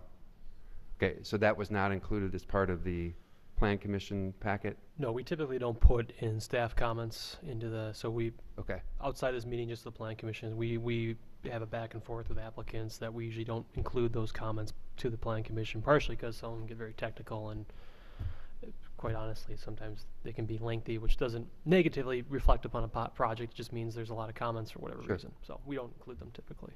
Right, so those were provided by the Verona Police Department, and also Epstein Ewan Architects has done a lot of building design, and of course they have a keen eye for security measures just in general. So, do you have specific questions about that, Mr. Manley? I guess thank you. That's helpful to know. I wonder how many, whether you would know or if the architect would know, how many of those recommendations were incorporated into the plan. Yeah, without knowing a count, I believe many of those were. Maybe Mark or Chris, our lead architect on that, could address that. Mark Lewandowski, Epstein Ewan Architects. Basically, of that list, almost all of them were already taken into account, and that really goes back to a meeting that we had last fall, again, where we were getting direct recommendations back in fall already from the police department. So, is there any specific questions on? So can you give me some examples of some of the recommendations that were made that were incorporated into the plan? You know, for instance, laminated glass at strategic entrance areas. That's actually something that came up back then, but that's also something that we've been doing for actually many years now in our schools. Another would be kind of the bollards aspect of preventing vehicles from driving into big plaza areas.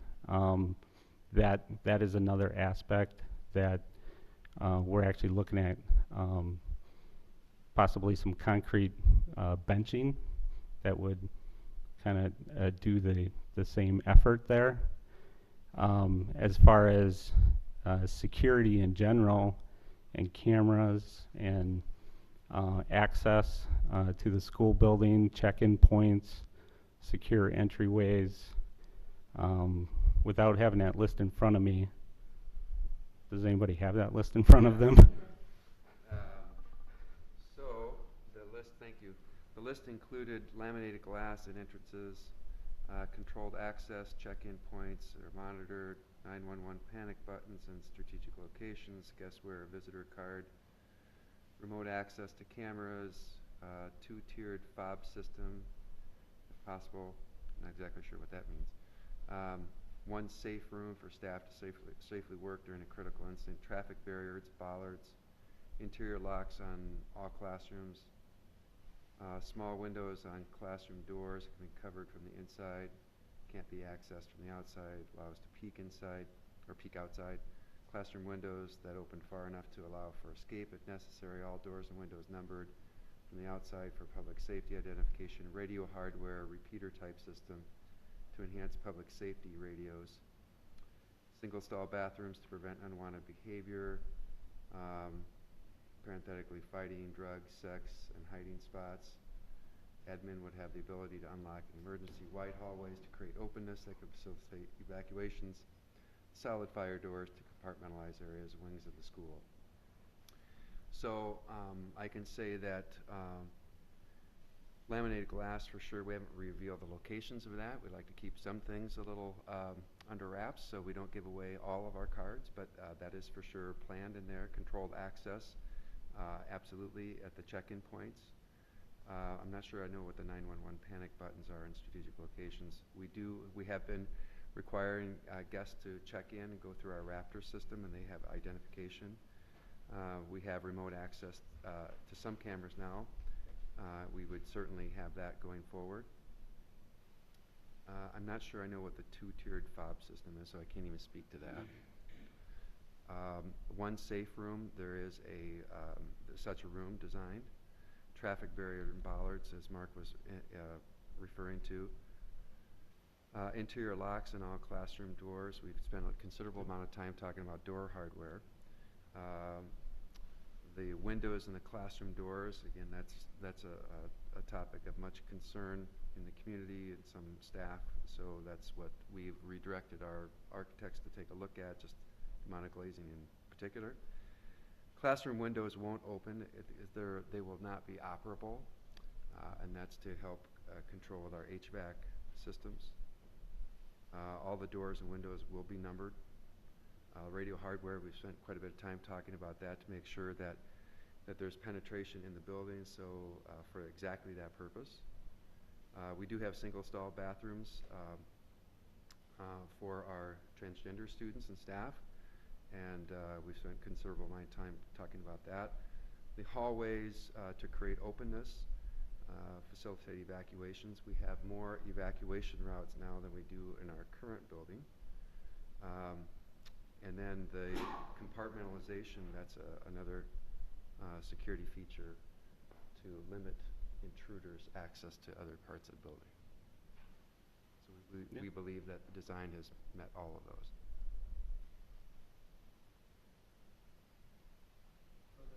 Questions, Mr. Mayor? I do, but I'll let Mr. Hines in. Okay, thank you, Mr. Mayor. Just curious, will you continue to work with the police department before, I guess, as the building is being further designed to ensure that the concerns that the police department has raised have been incorporated? Yes, that's the short answer. We don't know exactly what that means, but we believe that we've fulfilled most, if not all, of these items that they've reviewed previously. Okay. So I'm not aware of any additional ones. Okay. So I guess up to this point, you've incorporated all the concerns that the police department has identified. Yes, and you know, having them come in for another meeting, absolutely, we can do that, and I think it makes sense. So. All right. Thanks. Thank you. Yeah, and I think safety and security for the students and the staff, I think everybody agrees is critical, and I think communication is a big part of that. So I would just ask that on a going forward basis that we make sure we keep those channels of communication open, and so that we've got flow of information going two ways from the district and the police department throughout the remainder of this design and planning process, because I think that'll probably result in the best outcome. One recommendation that it didn't sound like was on that list that Dr. Gurel had mentioned, but that I am just wondering on my own, is whether or not there was ever any consideration given to weapons screening at the main entrance to the high school. And if that's not part of the plan, I'd just be curious to know why not. Yeah, it is not part of the plan. We've had some conversation about it. It's practically undoable for us, because it would have to be staffed the entire time. And things like, for all of you who've gone through a TSA screening at an airport, so imagine that repeating itself every day for 1,700 to 2,000 kids and all staff members. So it just doesn't strike us as a practical approach to addressing that concern of somebody bringing a weapon on school grounds. That, and additionally too, that as I indicated, there are many exits and entrances to this building, even though that they will be wired so that we will know if an entrance is open. It doesn't take very long to get something inside. And as we've seen with people who are intent on shooting in any kind of venue, whether it's a school or a church or a movie theater, they usually plan ahead. Thank you. Mm-hmm. I'd just like to add a brief comment. Of course, we're committed to clear communication, and we're happy to address any feedback that anyone may have. But a suggestion is that if there is any ongoing concerns, that they're directed to us directly, so that we can address those and have constructive dialogue about that. So, thank you. Additional questions or comments? Mr. Horsfall, please. Yeah, I'd like to talk about traffic a little bit. Jess, I guess this is for you. When you did the TIA, was it consideration for the 300 extra students potentially of 2,500 students at the facility. And there's a two-part, plus the UW clinic and the marketplace all built out. Was that part of the traffic study? Mr. Bielmeier, please. Sure, the Market 5 and the apartments were included in the traffic study. I'm trying to look up the exact size of the high school for you.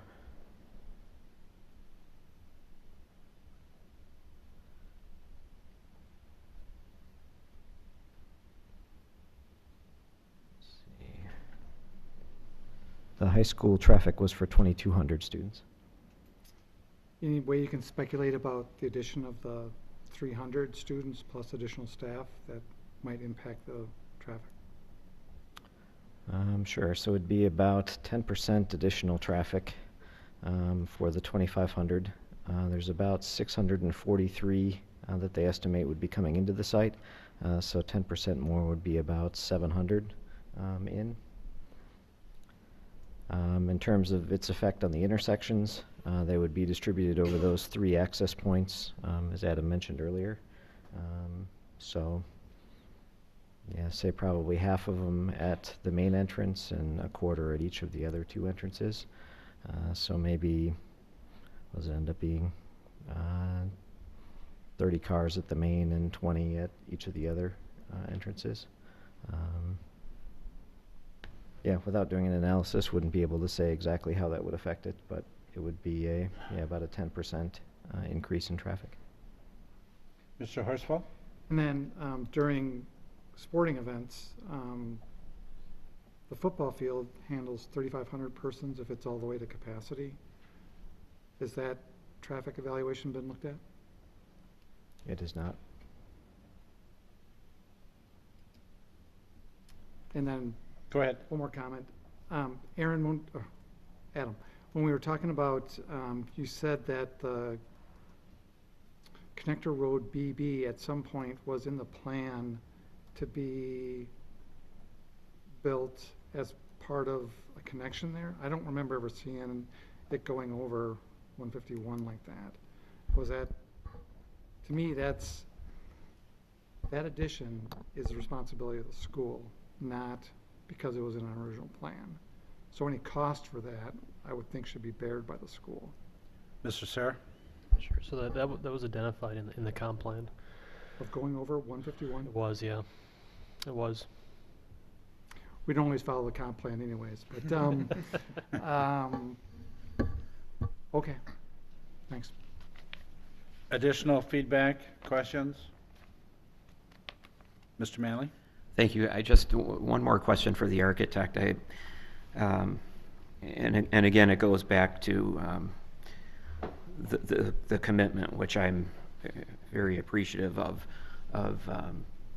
going back and taking a look at, trying to strike this balance between wanting to have a lot of natural light in classrooms, which, sounds like a great idea to everybody, I think, but also wanting to have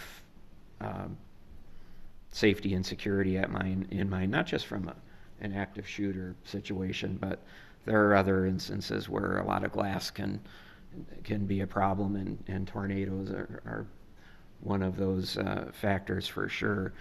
And I just wonder if the architect could talk about some of the ideas that you might be thinking about to sort of strike that balance.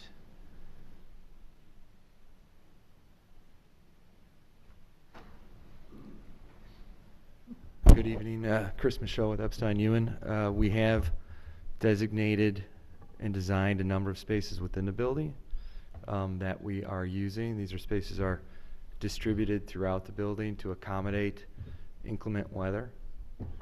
So if there is a need to get students into an area that doesn't have glass per se, we have areas in the building that can accommodate that for the student population. And how about an active shooter type situation? Within an active shooter type of situation, as Noah stated earlier, they have given us direction this week to go back and evaluate the learning environments that had extensive uses of glass within the building. to come up with solutions to provide additional levels of safety to accommodate for those instances. Are there any examples that come to mind or that you can talk about? Just to briefly comment, this is an ongoing process, and these alternatives haven't been brought to the board yet, as the architects are working on them. But we will clearly communicate them to the public when it comes time. Okay, thank you. Mr. Horsfall, please. Just to follow up on Mr. Manley's comment, so there's enough room if a tornado comes through for 2,200 students and staff. That's what I just heard. Yes. I need to add a little information to that because Wisconsin has chosen not to adopt. Wisconsin is not adopting in the 2015 IBC the storm shelter requirement. The school district has been proactive in deciding to do so. So in fact, it'll be a variance request as we met with the city. So just wanted you to know the commitment of the school district for safety. So they've been ahead of the curve. Further questions, comments, feedback? I'm not seeing any. We have 3 action items here, 8A and 8C. Would be a recommendation to the Common Council. And agenda item 8B is Plan Commission action. Do we have any motions at this time? Do we have any motions? Mr. Heinzen, please. Sure. Thank you, Mr. Mayor. If it's appropriate at this time, then I will move that we recommend to the Common Council that it approve the conditional use permit to allow for the construction of a new high school building with building heights of 65 feet. We have a motion. Excuse me, we have a motion by Mr. Heinzen. Do we have a second? Do we have a second? Second. Seconded by Mr. Manley. Questions or comments on that motion? Questions or comments? Seeing none, the motion is to recommend approval of the CUP. All those in favor signify by saying aye. Aye. Opposed, no? Nope. The motion carries 4-1, Mr. Horsfall voting no. We are now on agenda item 8B, which is Plan Commission item. Do we have any motions at this point? Do we have any motions? Mr. Heinzen? Sure. I will move that we recommend that the I'm moving that we approve the site plan to allow for the construction of a 343,000 square foot high school building with the conditions A through H as set forth in the staff memo. Nicely done. Motion by Mr. Heinzen. Is there a second? Second. Seconded by, was it Mr. Johnson? Yes. Seconded by Mr. Johnson. Questions or comments on the motion? Questions or comments? Mr. Manley, please. Go ahead. Mr. Horsfall. I just find it interesting that, 10 years ago, we had restrictions about putting businesses over, 100,000 square feet. And now we got 3 times that in this building. Just an observation more than anything else. Mr. Manley, please. Thank you, Mr. Mayor. I just want to say that I'm encouraged by everything that I've heard this evening, particularly as it relates to public safety and security. And I do think that partnership between our police department and the district is critically important. We've got, as I said, one officer there every day, and unfortunately, as circumstances necessitate, we sometimes have more than one officer at the building. And I really think it's important that we have a partnership and collaboration and a lot of communication going forward. And as it relates to item H, condition H on here, which is coordinating and working collaboratively with the police department. Everything that I heard tonight is that the district is very seriously going to do that, so I appreciate that. And I'll support this motion because of that. Thank you, Mr. Manley. I won't repeat your comments, but I concur with him. Any additional feedback? Again, this is Plan Commission action. The motion is to approve the site plan review. All those in favor signify by saying aye. Aye. Opposed, no. Nope. And that motion carries 4-1, Horsfall voting no. Agenda item 8C is again a recommendation to the Plan Commission. Do we have any motions at this point? Mr. Heinzen, please. Sure.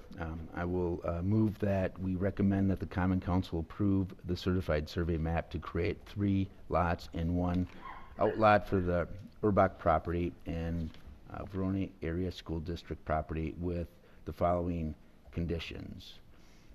Prior to the city signing the CSM, the applicant shall obtain all signatures on the CSM, including the Verona Area School District and the Urbach Trust.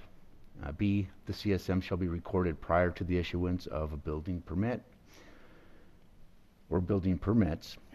And C, a new CSM or an affidavit of correction shall be submitted for city review and approval that provides the names of the roadways identified on the CSM. We have a motion by Mr. Heinzen. Is there a second? Is there a second?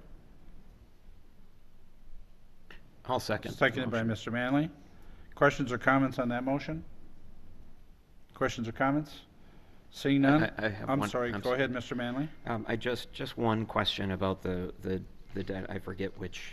I think it's number 3, but it's the area that encompasses Stewart's Woods. And if, with respect to the dedication of the land for a possible future roadway there, I assume, but I don't want to assume anything, but the zoning change that was made there, there's no problem with, because I saw that clear cutting is one of the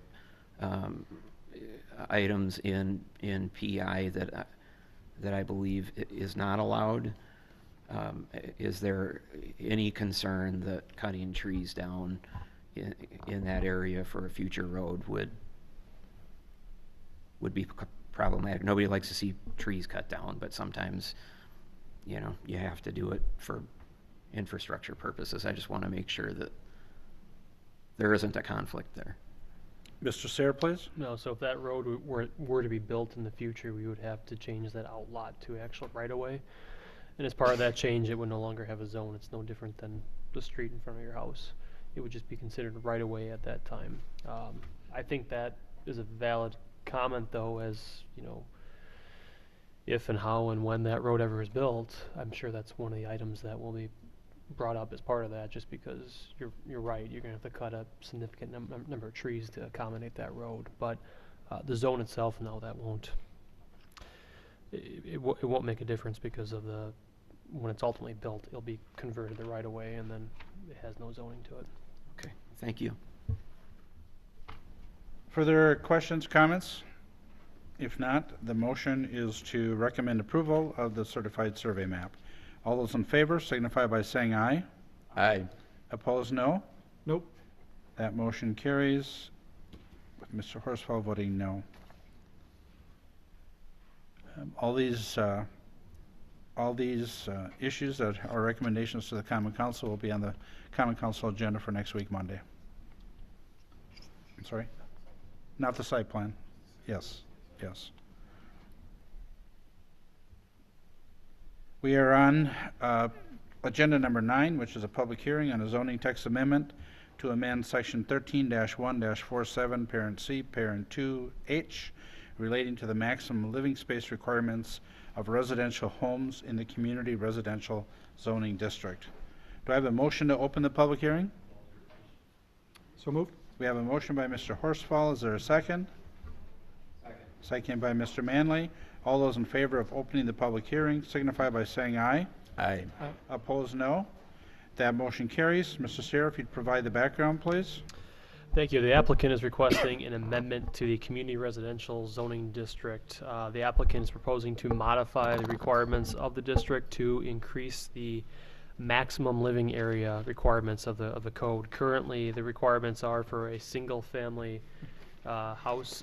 single-story dwelling is capped at 1,600 square feet, and a two-story dwelling is capped at 1,900 square feet. The applicant is proposing to modify that, so the ordinance would have a cap of 1,800 square feet on a single story and 2,200 square feet on a two-story house.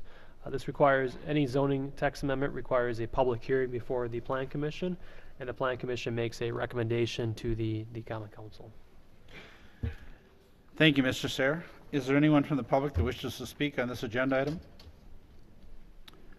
Anyone desiring to speak on this agenda item? If you would, please come forward.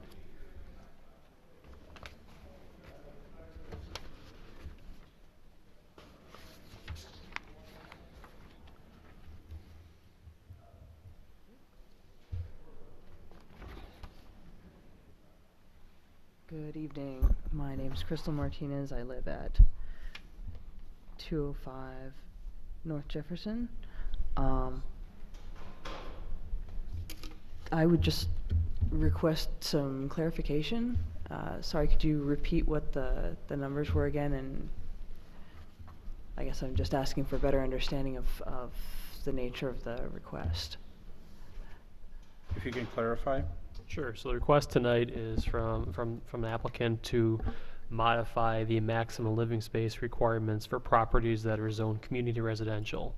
So that's the CR zoning district. So currently the maximum living space for those areas, which does not count the basement or the garage, is 1,600 square feet for a single-story dwelling and 1,900 square feet for a two-story dwelling. The applicant is looking at modifying those to change it so the maximum living space for a single-story dwelling would be 1,800 square feet instead of the 1,600, and it would be 2,200 square feet instead of the 1,900 square feet. So that'd be for any property that's zoned community residential. We have two residential, single-family residential zones in the city. We have community residential, and we also have what's called neighborhood residential. Okay, so for a single story, it'd be a difference of 200 square feet, and a two-story would be a difference of 300 square feet. Okay, thank you. That clarifies it. I don't have any further questions. Thank you. Is there anyone else that wishes to speak under public comment? Anyone else wishing to speak? Anyone else wishing to speak? Seeing none, I would accept the motion to close the public hearing. So moved. We have a motion by Mr. Horsfall. Is there a second? Second. Second by Mr. Heinzen. All in favor of closing the public hearing signify by saying aye. Aye. Opposed, no. Motion carried. Mr. Sayre, if you would, please.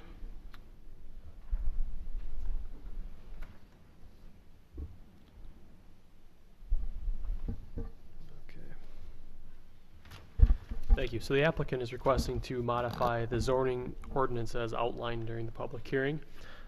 Currently, the CR district obviously caps the maximum living space area of any home in that district. This has been discussed by both the Plan Commission and Council over the years. I think most recently it was discussed in June of 2017 by the Plan Commission, and at that meeting, the Plan Commission looked at a request from staff to actually repeal the maximum living space requirement of the CR district. The Plan Commission discussed it. Concerns raised by the Plan Commission include concerns about removing the requirement, that CR homes are costing more, and concerns that the existing requirement removes consumer choice. The Plan Commission ultimately voted 4-1 in June of 2017 to recommend the repealing of the maximum living space requirement. Ultimately, that went to the Common Council, also on June 12th of 2017. The council considered that, and they kind of grappled with the issue. They thought it was a tough issue. Some alders suggested repealing the entire CR zoning district altogether. There was a desire from the council to promote a variety of houses in the city, and there was general support of being flexible to future homeowners so they can add on to their home. Ultimately, the council voted 6-0 to defer action on the ordinance change. Between June of 2017 and today, staff really hasn't done much work on that. I think there was a lack of clear direction that we received from the Common Council, a lack of certainty that we would move forward with any kind of changes that we recommended. So we didn't really do much with it. We did, in the beginning of 2018, start working with the Capital Area Regional Planning Commission, CARPC, and looking at doing a housing study for the entire city. That study would look at housing prices, types of houses in the city, doing an inventory of houses, and just looking at the overall residential housing stock in the city, ranging from both all single-family, duplex, and multifamily. That's a similar study that CARPC has recently completed up in the village of Wanakee. Tentatively, that study will be completed in the summer of 2018, depending on how quick CARPC can get that wrapped up.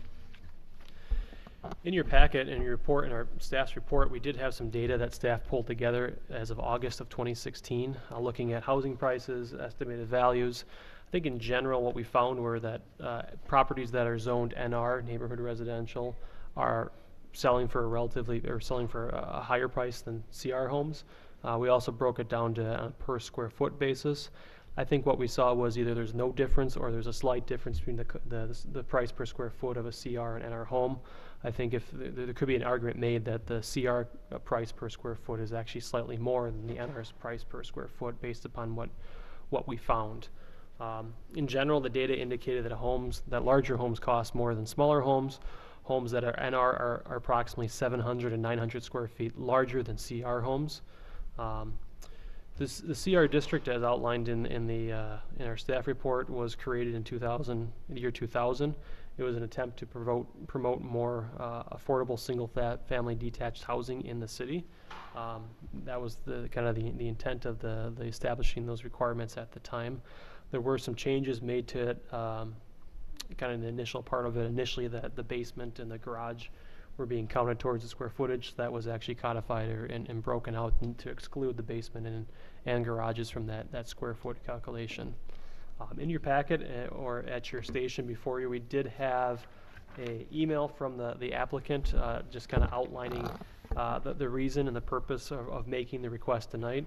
The applicant is also the developer of the Hometown Grove subdivision, which is all the lots in Hometown Grove are zone CR. I won't go through it. I know the applicant is here tonight. If he wants to, the Plan Commission can ask him questions about it. But in general, what the applicant has provided to staff kind of shows that on a square foot basis, a smaller home is actually costing more per square foot. I think further, as the applicant kind of points out, is that in building a home initially, you have relatively lower construction costs just because of the quantity of scale and whatnot. And adding on later on is typically more expensive, and putting an addition onto a house as well. So I think the applicant kind of lays out a variety of reasons that potentially the city may want to consider looking at modifying what we have in the ordinance. I think from a staff level perspective, we as staff continue to question the long-term success of having a requirement in place that limits the size of the house. The intent is to encourage entry-level housing, which is commendable. However, what we have kind of seen, it hasn't provided a significant difference in the cost of these homes on a per square foot basis. We continue to have the same issue that we had a year ago, where housing demand is outstripping supply in the city.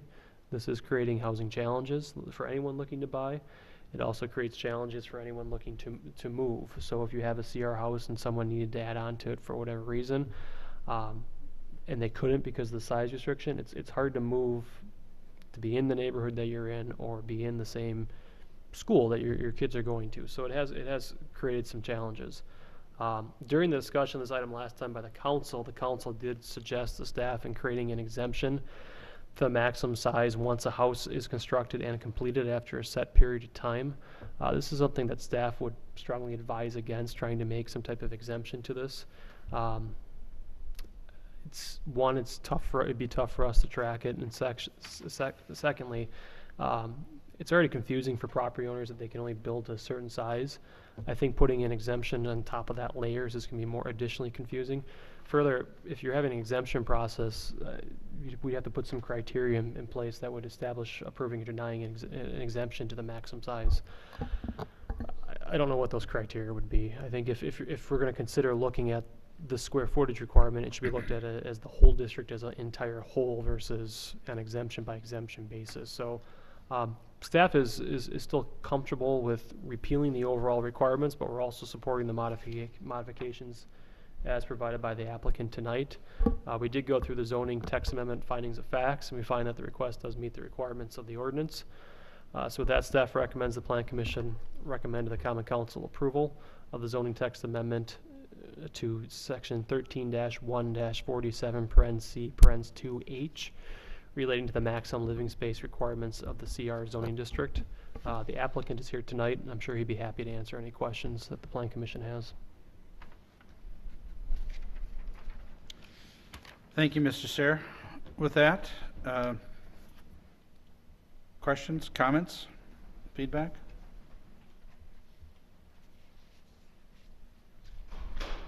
Mr. Manley, please. Thank you, Mr. Mayor. I know we've talked about this a lot before. I'm in favor of simply repealing the CR zoning designation outright. I think that for whatever noble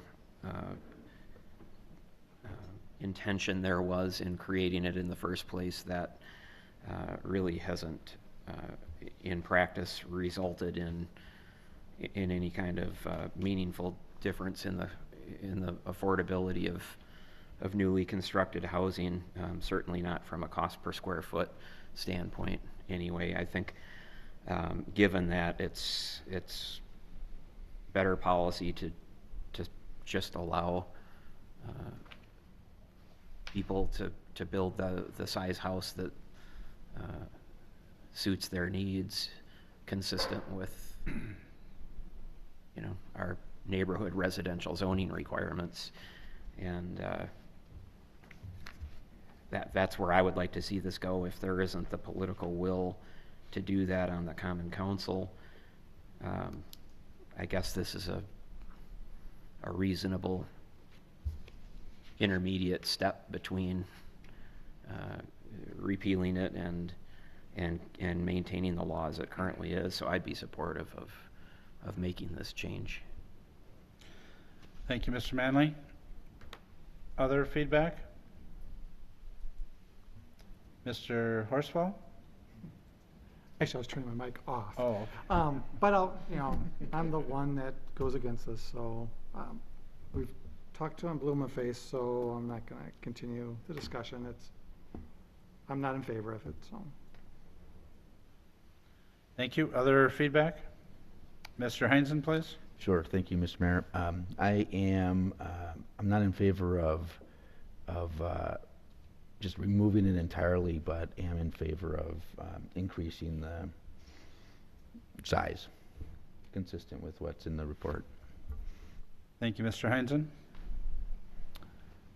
I would be fine with completely removing it, but I'm also fine with making this step, what I see as a step forward. Mr. Horsfall? So, Adam, if the size of the lot and the setbacks show that you can't get 1,600 square feet, what controls? Mr. You know what Sayre? I'm asking? Mr. Sayre, please. You mean if the setbacks wouldn't accommodate putting a dwelling on there of 1,600 square feet? I don't think we have a situation like that, but ultimately, if it can't meet the setbacks, that would control. So if you had a building footprint of, you could fit a house, say it was 1,000 square feet. And again, this is not including the garage. It does not include the garage or the basement. Well, I'm more worried about the garage. If you have a 3-car garage and you have your setbacks on your CR lot, Yeah. could it be possible that you couldn't get 1,600 square feet? It's always possible. I don't think you're going to get a 3-car garage just because of when you start looking at the widths. Or typically, you see in these CR districts, you'll see 2-car garages. I mean, you could make the garage deeper. I mean, I know you could look at the basement doing spancrete potentially in a basement to try to pick up the square footage there as well too. No, it was just a question. If there's a conflict between those two things, the setback controls. They both control as a maximum cap. So the setback would control as a building placement, and the cap would still be in place as a cap when looking at it overall. So they're both controlling regulatory factors. It's a cap or a minimum? It's a maximum housing size. Mr. Heinzen? Okay. It I got does it. say that you- Never mind. Okay.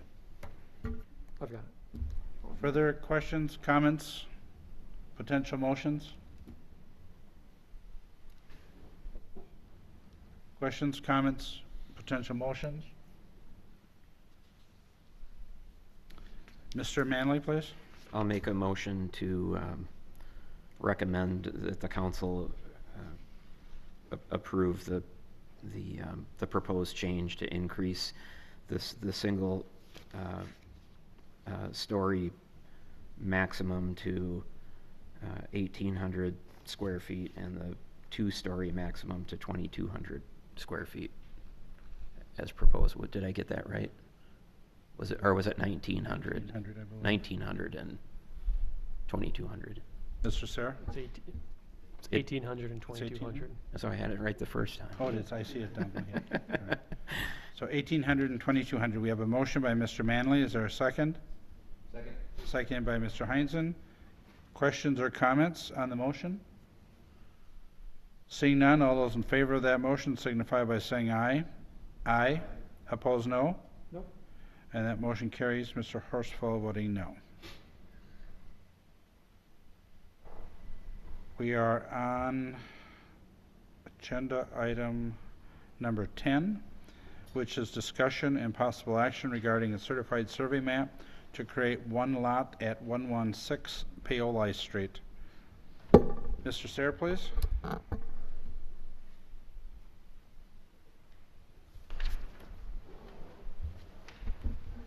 Thank you. The request tonight is to create or reestablish one lot at 116 Paoli Street. This CSM is a requirement of an agreement that the city has with the property owner. There was an existing water line or water easement that actually ran through the property. As part of this constructing a single-family house on there, the applicant had to relocate that line as part of a separate agreement that they have with the Common Council. One of the conditions in that developer's agreement was the applicant, once said easement was, the water line was removed, they need to come back with a CSM and have it approved and recorded. So this is just a condition of the approval. This lot exists today. It exists as it does right now. It's just the formality of having this approved as a CSM. We aren't really creating a lot. It is technically a new lot, but there's a lot there right now, and there's going to be one lot there once this is recorded as well. So staff recommends, the Plan Commission recommend to the Common Council approval of the CSM at 116 Paoli Street. Questions, comments, potential motions? Questions, comments? Mr. Heinzen, please. Sure. At this time, I'll move that we recommend to the Common Council that it approve the certified survey map to 116 Paoli Street. We have a motion by Mr. Heinzen. Is there a second? Second by Mr. Horsfall. Questions or comments on the motion? Questions or comments? Seeing none, all those in favor of that motion signify by saying aye. Aye. Opposed, no. That motion carried. We are on agenda item 12. Mr. Sayre, discussion regarding 2017 housing data. Sure. In your packet, we had a spreadsheet along with a graph just providing, well, I've got it here too.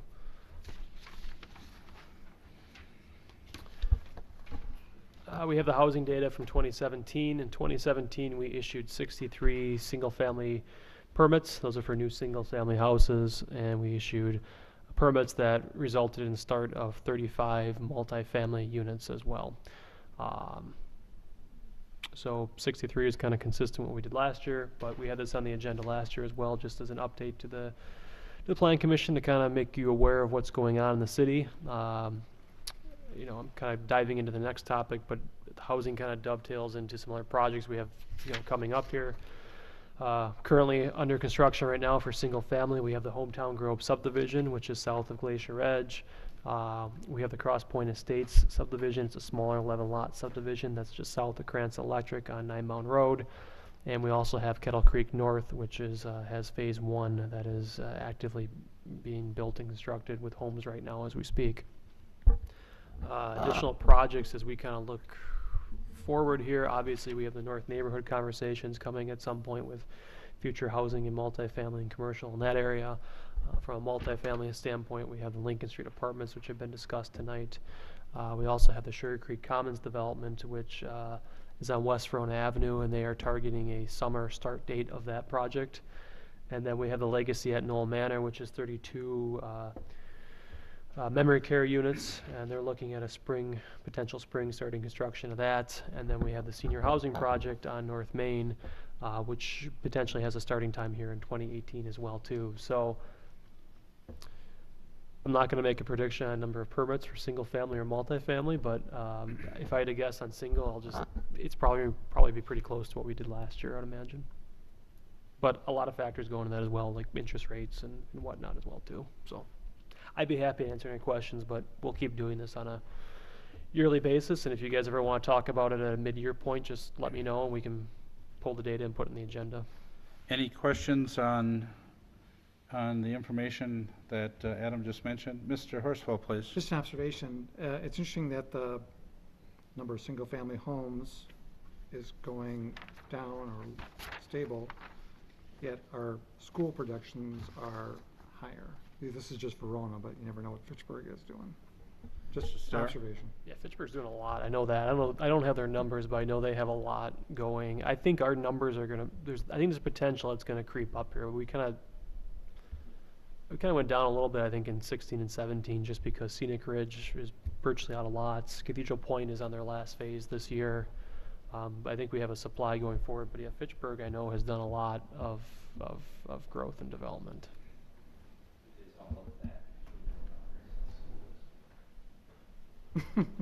You know, I know in our quarterly IDAC meetings with the district, I know the administrator for Fitchburg is at those as well, and he typically has a handful of projects that he mentions. So what he mentions, I assume, is within that boundary, and I know there's more elsewhere on the far east side that I'm not hearing about. But they've got a lot going. Mr. Johnson? So the Capital Area Planning Commission study, that housing data, what housing data is going to come with that? Mr. Sayre? Yeah, so that study, and I can kind of pull the terms up here as I bide some time. So that study is intended to look at a variety of items. So we did send them our housing data that we have kind of on the screen here. The data goes back actually further than what's on the screen. I think it goes back to, we've got data back to 1980. So what CARPC is going to look at is their study. I'm pulling it up here. One, how many housing units does the city have, and what does its housing stock look like? The mix of housing, single family, detached, square footages, number of rooms, age of housing, is it renter occupied, is it owner occupied? Multifamily housing, once again, same thing. We're also going to look at trends in residential housing in the city, general housing data from 1980 to present, residential permits that we can provide them as well, that data, senior housing increase over time, looking at communities around Verona and also in Verona, subdivision plat lot sizes over time, so looking at the lot sizes as they've changed and varied over time, and the residential land use map and analysis change from 2010 to 2015. That's a land use inventory. Second thing they're looking at is who lives in the city of Verona, age, race, ethnicity, household size compared to peer communities, tenure of occupied units, households and household size. I think we said that once. And then median incomes.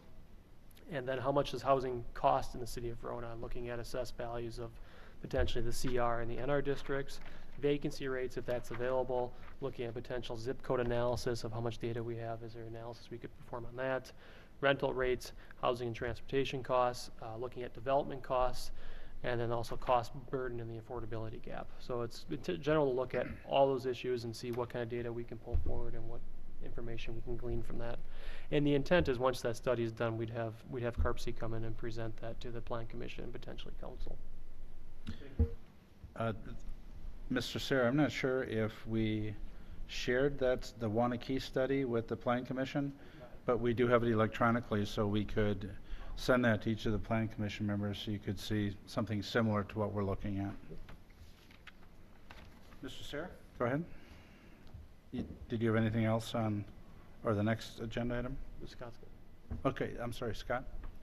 Thank you, Mr. Mayor. Just one question about this housing data briefly. And I don't expect that you have this number on at your fingertips, Adam, but if you could send us an email sometime after the meeting and let us know how many multifamily units have been approved that are yet to come online, and how many other are proposed and are at some stage of the review process, just so that we have a sense of, you know, what's, I mean, this for example, this evening, the GDP was approved for the project across the street. I would want that included in the data set.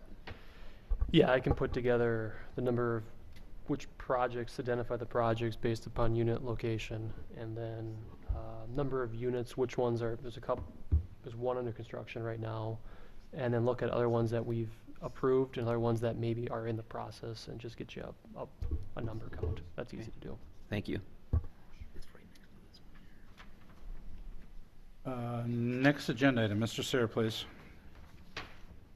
Just in your packet, we also had an update on development projects in the city. So we had that spreadsheet for the Plan Commission. If you have any questions on that, I'd be happy to answer any questions you have. Okay. Did you want to talk about the... Scott's got something. I'm sorry, go ahead, Mr. Manley. You had listed under construction the DOT salt shed, and is that actually under construction? Is just wondering what's happening with that project, because it looks like it's more accurately being used as staging materials for the Verona Road reconstruction. Yeah, it was supposed to be under construction, but I agree. Yeah, I mean, so we'll follow up with DOT and see where that's at. They kind of started doing some work out there, I think, last year, and then stopped. But you're right; they've kind of put some barricades there, and you haven't seen much progress there. So we'll check and see where that's at. Thank you. Mr. Horswell, please. Just comment, I'm a member of St. James, and man, the addition looks really nice. So if you ever get over there, stop in, it's nice. Mr. Sarah? So the next item is just an update on the future park and open space area east of Northern Lights and south of County Highway PD. So in your packet, we had a presentation that was done by the student from UW who's working with us on that, and just looking at options for that former pit on the east side of Nine Mound Road, now known as Northern Lights.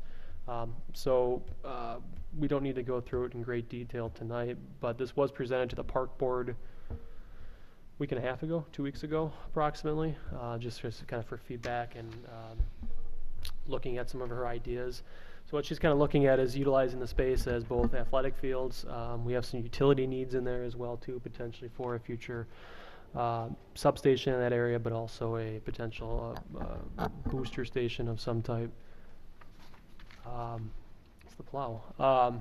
There's also some potential gardens that she's looked at as well too, some trails, hiking paths, wooded areas as well too. So I would just encourage the Plan Commission to take a look at this. If you guys have any comments or feedback on it, she's put a lot of good details into it. Her goal here in the next month or two is to kind of finalize this document for to wrap up her capstone project for her schooling. So if you have any comments on this or feedback or anything you'd like to see changed, we would appreciate hearing it. Mr. Heinzen, please. Yes, thank you, Mr. Mayor. And I'm curious as to what the topography is. I'm guessing it's not going to be completely filled in, but I guess whatever you can tell on that. Mr. Sarah? She's actually going to provide us with potential grades of what this is going to be, which was surprising even when we heard that, to be honest with you. So, no, I don't think the whole thing's going to be filled in. Our thought was if we had a guide in place that could potentially look at this and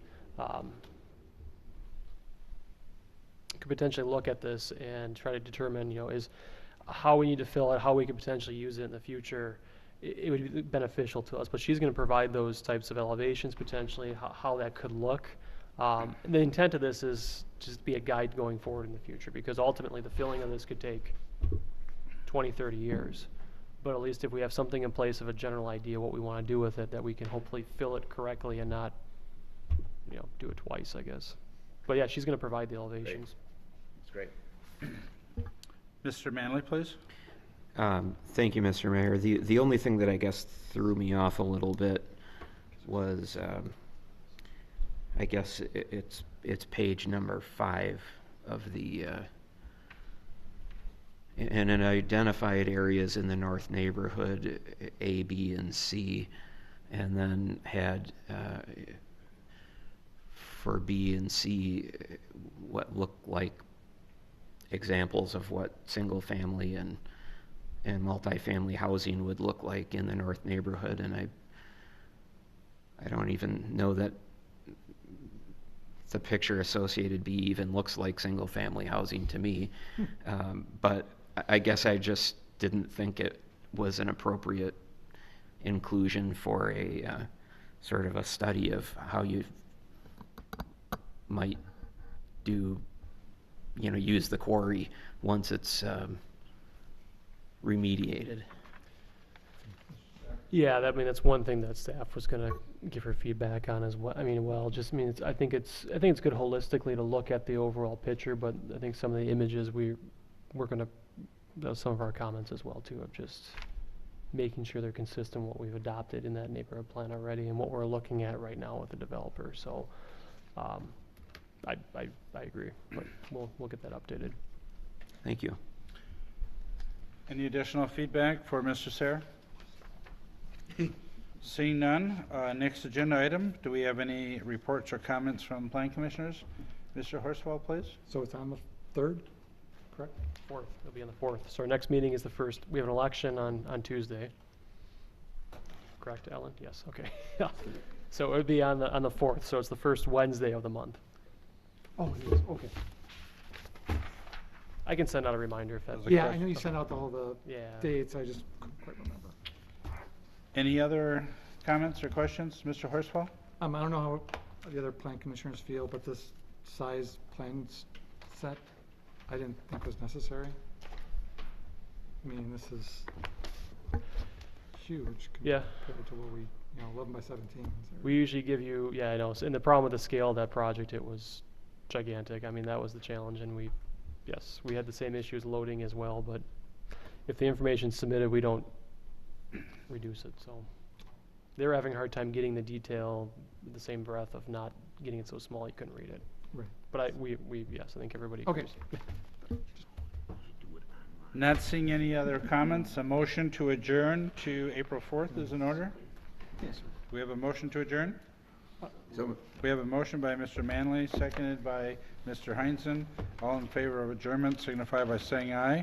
Aye. Opposed, no. Motion carried.